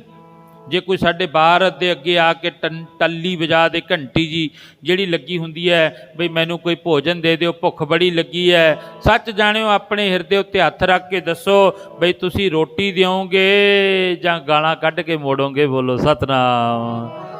ਮੈਂ ਖੁਦ ਵੇਖਿਆ ਬੜੇ, ਤੂੰ ਟੱਲੀ ਵਜਾਉਣ ਵਾਲਾ ਹੁੰਦਾ ਕੌਣ ਹੈ ਤੇ ਵਜਾਈ ਕਿਉਂ ਹੈ ਟੱਲੀ? ਜਾ ਅੱਗੇ ਚਲਿਆ ਜਾ, ਹੱਟਾ ਕੱਟਾ ਕਰਕੇ ਖਾ ਲੈ, ਇੱਥੋਂ ਤੱਕ ਬੋਲਦੇ ਨੇ। ਮਰਜੀ ਕਹਿੰਦੇ ਮੰਗਣ ਗਿਆ ਸੋ ਮਰ ਗਿਆ, ਮਰੇ ਸੋ ਮੰਗਣ ਜਾਏ। ਉਦੋਂ ਪਹਿਲਾਂ ਉਹ ਮਰਿਆ ਜੋ ਹੁੰਦਿਆਂ ਹੀ ਮੁੱਕਰ ਜਾਏ। ਕਹਿੰਦੇ ਘਰ ਵਿੱਚ ਸਭ ਕੁਝ ਹੋਵੇ, ਕਹਿ ਦੇਵੇ ਕੁਛ ਨਹੀਂ ਹੈ। ਰਾਜਨ, ਮਹਾਤਮਾ ਆ ਗਏ, ਪਰਮਾਤਮਾ ਦਾ ਰੂਪ ਧਾਰਨ ਕਰਿਆ। ਪਰਮਾਤਮਾ ਖੁਦ ਆਗੇ ਚੱਲ ਕੇ ਆ ਕੇ ਰਾਜਨ ਪਹਿਲਾਂ ਜਿਹੜਾ ਮਹਾਤਮਾ ਅੱਗ ਖਾਣਾ ਨਾ, ਇਹਦੇ ਮੂਹਰੇ ਹੋ ਗਏ। ਮਹਾਤਮਾ ਨੇ ਆਖਿਆ ਬਈ ਰਾਜਨ, ਤੁਸੀਂ ਤਾਂ ਮਹਾਤਮਾ ਬੰਦਗੀ ਕਰਨ ਵਾਲੇ ਹੋ, ਆਹ ਰੋਟੀ ਮੈਨੂੰ ਦੇ ਦਿਓ, ਮੈਨੂੰ ਬੜੀ ਭੁੱਖ ਲੱਗੀ ਹੈ। ਕਹਿਣ ਲੱਗੇ ਰਾਜਨ, ਜਦੋਂ ਉਹਦੇ ਅੱਗੇ ਹੋ ਗਏ, ਮਹਾਤਮਾ ਨੇ ਕਿਹਾ ਵੀ ਰੋਟੀ ਮੈਨੂੰ ਦੇ ਦਿਓ। ਕਹਿੰਦੇ 12 ਸਾਲ ਬੰਦਗੀ ਕਰੀ ਸੀ, ਕਹਿੰਦੇ ਤੈਨੂੰ ਰੋਟੀ ਦੇ ਕੇ ਫਿਰ ਮੈਂ ਕਿਹੜਾ ਅੱਗ ਖਾਵਾਂ? ਬੋਲੋ ਸਤਨਾਮ। ਮੈਂ ਫਿਰ ਅੱਗ ਖਾਵਾਂ? ਕਹਿੰਦੇ ਮਸਾਂ 1 ਮਹੀਨੇ ਬਾਅਦ ਇੱਕ ਰੋਟੀ ਨਸੀਬ ਹੋਈ ਹੈ। ਪਰਮਾਤਮਾ ਕਹਿੰਦੇ ਤਥਾਸਤੂ, ਤੈਂ ਆਪੀ ਮੰਗ ਲਿਆ, ਮੈਂ ਤਾਂ ਅਜੇ ਦਿੱਤਾ ਨਹੀਂ ਤੈਨੂੰ ਕੁਝ, ਤੈਂ ਆਪੀ ਮੰਗ ਲਿਆ, ਚੰਗਾ ਹੁਣ ਤੂੰ ਅੱਗ ਹੀ ਖਾਈ ਜਾਈ। ਕਹਿੰਦੇ ਉਦੋਂ ਤੋਂ ਲੈ ਕੇ ਇਹ ਅੱਗ ਹੀ ਖਾਈ ਜਾਂਦਾ, ਹੋਰ ਕੁਛ ਨਹੀਂ ਖਾਂਦਾ। ਫਿਰ ਦੂਸਰੇ ਮਹਾਤਮਾ ਦੀ ਵਾਰੀ ਆ ਗਈ। ਉਹਦੇ ਅੱਗੇ ਮਹਾਤਮਾ ਨੇ ਆ ਕੇ ਕਿਹਾ ਤੁਸੀਂ ਕਿਰਪਾ ਕਰ ਦਿਓ, ਤੁਸੀਂ ਤਾਂ ਸਾਧੂ ਹੋ ਤੇ ਮੈਨੂੰ ਰੋਟੀ ਦੇ ਦਿਓ। ਕਹਿੰਦੇ ਉਹ ਦੂਸਰੇ ਮਹਾਤਮਾ ਨੇ ਕਿਹਾ ਤੈਨੂੰ ਰੋਟੀ ਦੇ ਕੇ ਫਿਰ ਮੈਂ ਕਿਹੜਾ ਸਵਾਹ ਖਾਵਾਂ? ਬੋਲੋ ਸਤਨਾਮ। ਕਹਿੰਦੇ ਇਹ ਉਦੋਂ ਤੋਂ ਲੈ ਕੇ ਸਵਾਹ ਹੀ ਖਾਈ ਜਾਂਦਾ ਬਸ। ਰਾਜਨ, ਤੀਸਰੇ ਨੰਬਰ ਤੇ ਬਾਰੀ ਆ ਗਈ ਮੇਰੀ। ਉਹ ਲੜਕੀ ਬੋਲਦੀ ਹੈ ਛੋਟੀ ਜੀ, ਮੇਰੀ ਬਾਰੀ ਆ ਗਈ, ਮੇਰੇ ਅੱਗੇ ਮਹਾਤਮਾ ਹੋ ਗਏ, ਪਰਮਾਤਮਾ ਰੂਪ ਮੇਰੇ ਅੱਗੇ ਹੋ ਗਿਆ। ਕਹਿੰਦੇ ਮੈਨੂੰ ਕਹਿੰਦੇ ਤੂੰ ਦੇ ਦੇ ਰੋਟੀ, ਇਹਨਾਂ ਨੇ ਤਾਂ ਨਹੀਂ ਦਿੱਤੀ। ਰਾਜਨ ਕਹਿੰਦੇ ਮੈਂ ਕਿਹਾ ਬਈ ਤੈਨੂੰ ਰੋਟੀ ਦੇ ਕੇ ਫਿਰ ਮੈਂ ਕਿਹੜਾ ਮਰਾਂ? ਕਹਿੰਦੇ ਮੇਰਾ ਜਨਮ ਹੁੰਦਾ ਹੈ, ਜਨਮ ਹੋਣ ਸਾਰ ਘੰਟੇ 1.5 ਘੰਟੇ ਬਾਅਦ ਮੇਰੀ ਮੌਤ, ਫਿਰ ਜਨਮ, ਫਿਰ ਮੌਤ, ਫਿਰ ਜਨਮ, ਫਿਰ ਮੌਤ। ਮੈਂ ਇਸੇ ਤਰ੍ਹਾਂ ਜਨਮ ਮਰਨ ਦੇ ਚੱਕਰ ਦੇ ਵਿੱਚ ਹੀ ਫਿਰਦੀ ਹਾਂ। ਰਾਜਨ, ਤੀਜੇ ਨੰਬਰ ਤੇ ਬਾਰੀ ਆ ਗਈ ਤੇਰੀ। 3 ਨੇ ਜਵਾਬ ਦਿੱਤਾ, ਚੌਥਾ ਨੰਬਰ ਤੇਰਾ ਆ ਗਿਆ। ਉਹ ਪਰਮਾਤਮਾ ਤੇਰੇ ਅੱਗੇ ਹੱਥ ਅੱਡ ਕੇ ਖੜ ਗਿਆ ਬਈ ਇਹਨਾਂ ਨੇ ਤਾਂ ਮੈਨੂੰ 3 ਨੇ ਰੋਟੀ ਨਹੀਂ ਦਿੱਤੀ, ਕਿਰਪਾ ਕਰਕੇ ਤੂੰ ਹੀ ਦੇ ਦੇ। ਰਾਜਨ, ਤੈਂ ਆਪਣੀ ਰੋਟੀ 'ਚੋਂ ਅੱਧੀ ਰੋਟੀ ਦਿੱਤੀ ਹੈ, ਪੂਰੀ ਨਹੀਂ ਦਿੱਤੀ। ਤੈਂ ਪਰਮਾਤਮਾ ਦੇ ਹੱਥ ਉੱਤੇ ਅੱਧੀ ਰੋਟੀ ਰੱਖ ਦਿੱਤੀ, ਬਸ ਉਹ ਅੱਧੀ ਰੋਟੀ ਦਾ ਫਲ ਹੈ ਤੈਨੂੰ ਮਨੁੱਖਾ ਦੇ ਹੀ ਮਿਲ ਗਈ ਤੇ ਦੂਜਾ ਤੈਨੂੰ ਰਾਜ ਭਾਗ ਮਿਲ ਗਿਆ। ਬੋਲੋ ਸਤਨਾਮ। ਬਸ ਏਡਾ ਕੁ ਵੱਡਾ ਪੁੰਨ ਕਰਮ ਕੀਤਾ ਹੈ। ਅਸੀਂ ਵੀ ਕੋਈ ਪੁੰਨ ਕੀਤਾ, ਵੱਡਾ ਪੁੰਨ ਕੀਤਾ, ਜਿਸ ਕਰਕੇ ਮਨੁੱਖਾ ਦੇ ਹੀ ਮਿਲੀ ਹੈ, ਰੱਬ ਦੇ ਚਰਨਾਂ ਵਿੱਚ ਬੈਠੇ ਹਾਂ। ਇਦੋਂ ਵੱਡਾ ਪੁੰਨ ਹੋਰ ਨਹੀਂ ਹੋ ਸਕਦਾ। ਪਤਾ ਜੈਸਾ ਬੀਜੈ ਸੋ ਲੁਣੈ, ਕਰਮਾ ਸੰਦੜਾ ਖੇਤ। ਮਰਜੀ ਕਹਿੰਦੇ ਜਿਹੋ ਜਿਹਾ ਕੋਈ ਬੀਜਦਾ ਉਹੋ ਜਿਹਾ ਵੱਢ ਲੈਂਦਾ ਹੈ। ਜੇ ਕੋਈ ਚੰਗਾ ਬੀਜ ਬੀਜੂਗਾ ਤਾਂ ਚੰਗਾ ਫਲ ਮਿਲ ਜੂਗਾ, ਜੇ ਕੋਈ ਮਾੜਾ ਬੀਜੂ ਤਾਂ ਉਹਨੂੰ ਮਾੜਾ ਫਲ ਮਿਲ ਜੂਗਾ। ਇਹ ਮਰਜੀ ਕਹਿੰਦੇ ਕਰਮਾਂ ਉੱਪਰ ਨਿਬੜੈ। ਸੱਚੇ ਪਾਤਸ਼ਾਹ ਨੇ ਬੜੇ ਪਿਆਰ ਵਿੱਚ ਆ ਕੇ ਸਮਝਾਉਣਾ ਕੀਤਾ। ਕੀ ਕਹਿੰਦੇ? ਉਹ ਜੈਸਾ ਬੀਜੇਗਾ ਵੱਡੇਗਾ ਨਾ ਮੇਰਿਆ, ਉਹ ਫਲ ਤੇਰੇ ਕਰਮਾਂ ਦਾ। ਬੀਜੇਗਾ ਵੱਡੇਗਾ ਮਨਾ ਮੇਰਿਆ, ਫਲ ਤੇਰੇ ਕਰਮਾਂ ਦਾ।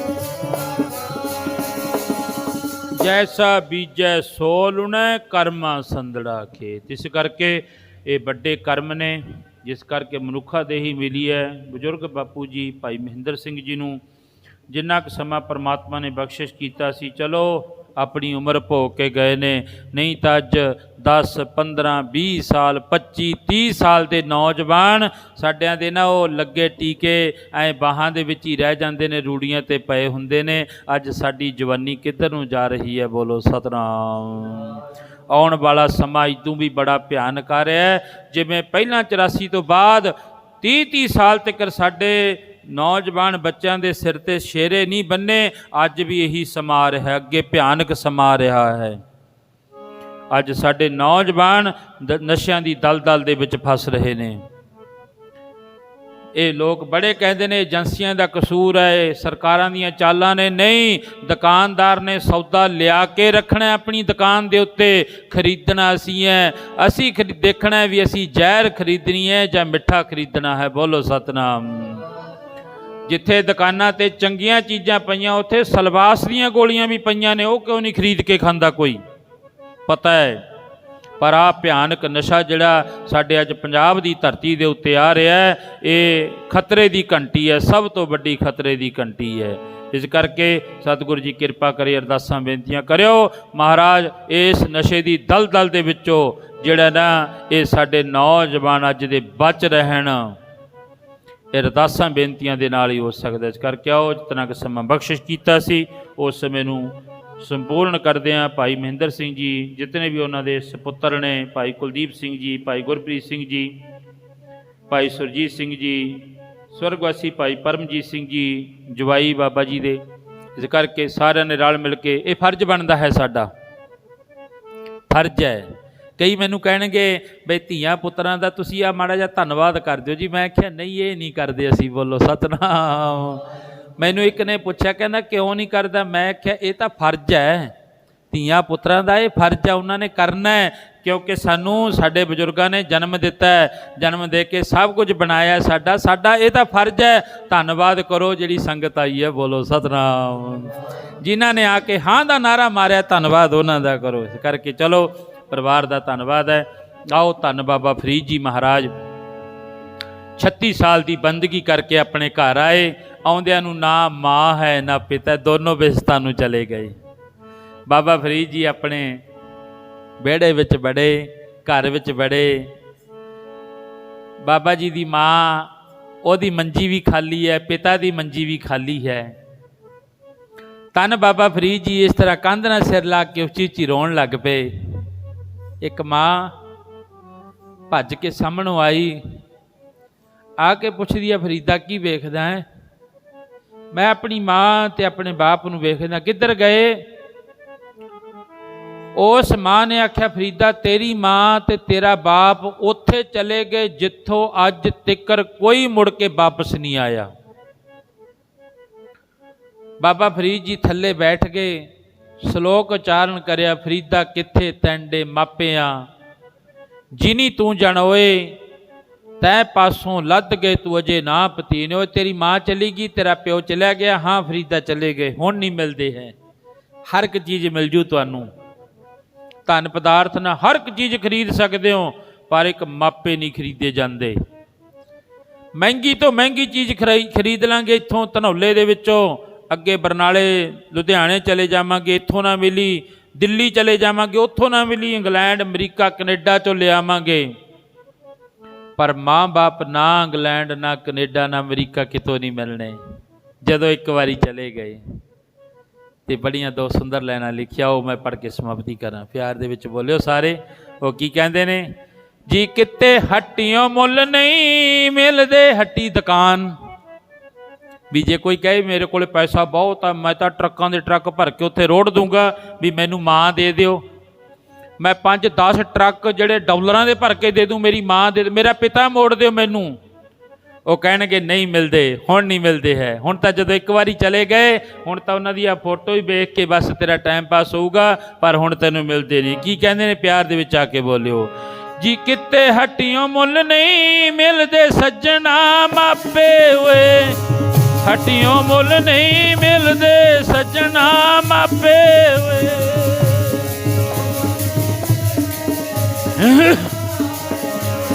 ਕਿਤੇ ਹੱਟੀਆਂ ਮੁੱਲ ਨਹੀਂ ਮਿਲਦੇ।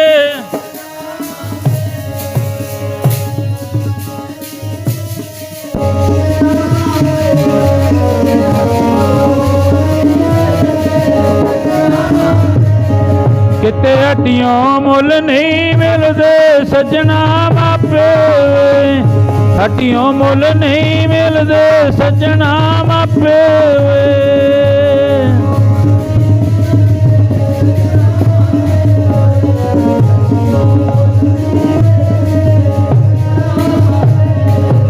ਹੱਟੀਆਂ ਮੁੱਲ ਨਹੀਂ ਮਿਲਦੇ।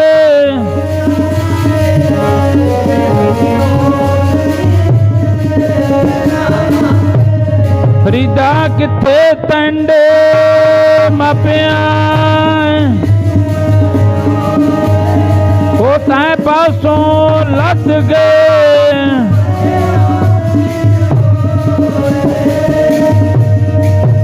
ਇਸ ਕਰਕੇ ਮਾਂ ਬਾਪ ਦੀ ਸੇਵਾ ਕਰੋ, ਉਹਨਾਂ ਨੂੰ ਉੱਚੇ ਜਾਣੋ। ਗੁਰੂ ਗ੍ਰੰਥ ਸਾਹਿਬ ਮਹਾਰਾਜ ਜੀ ਕਹਿੰਦੇ ਮਾਂ ਬਾਪ ਨੂੰ ਪਹਿਲਾਂ ਮੱਥਾ ਟੇਕ ਲਈ ਫੇਰ ਆ ਜੀ ਮੇਰੇ ਕੋਲੇ।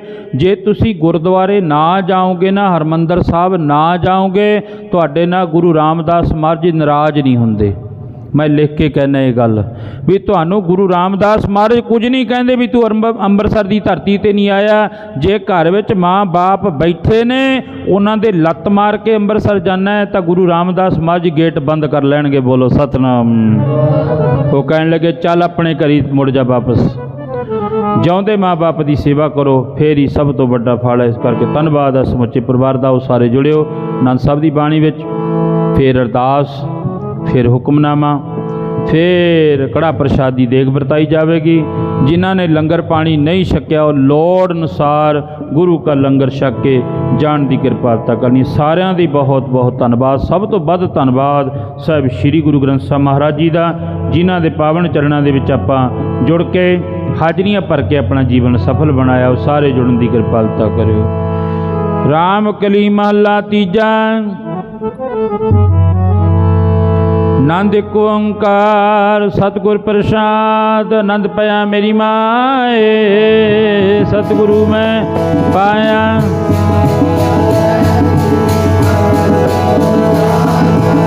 ਰਾਗ ਰਤਨ ਪਰਿਵਾਰ ਭਰੀਆਂ, ਸ਼ਬਦ ਗਾਵਣੀਆਂ ਆਈਆਂ।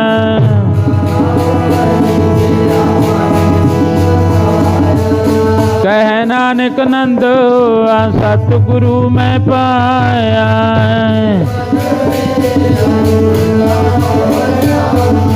ਹਰ ਨਾਲ ਰਹੋ ਤੂੰ ਮਨ ਮੇਰੇ, ਦੁੱਖ ਸਭ ਵਿਸਾਰਨਾ।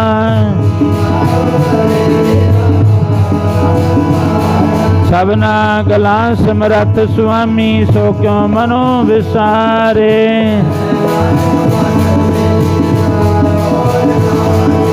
ਸਾਚੇ ਸਾਹਿਬਾ ਕਿਆ ਨਹੀਂ ਕਰਤੇ ਰਹਿ। ਸਦਾ ਸਿਵਤ ਸਲਾਹ ਤੇਰੀ, ਨਾਮ ਮਨ ਵਿਸਾਵੇ।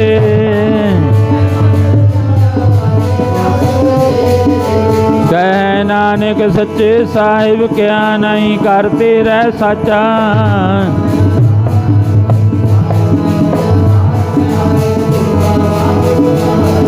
ਕਰ ਸ਼ਾਂਤ ਸੁਖ ਮਨ ਆਈ ਵਸਿਆ, ਜਿਨ ਇੱਛਾ ਸਭ ਪੁਜਾਈਆਂ।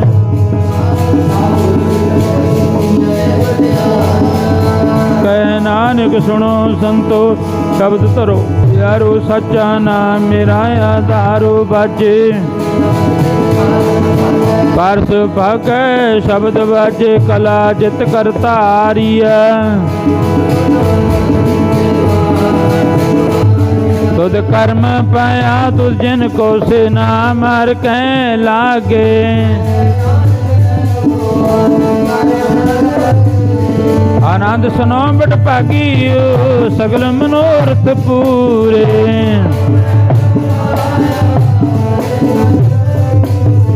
ਦੁਖ ਰੋਗ ਸੰਤਾਪ ਉਤਰੇ, ਸੁਣੀ ਸੱਚੀ ਬਾਣੀ। सुनते पनीत कहते पवित्र दात गुर रहिया भरपूर।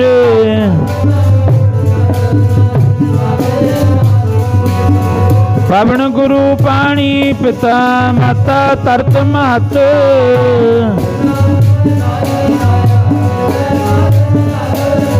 चंगियाइयां बुरियाइयां बचै धर्म दूर।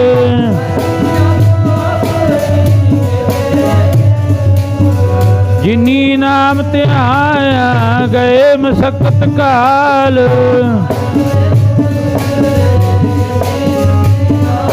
बोलो वाहिगुरु जी का खालसा वाहिगुरु जी की फतेह फतेह।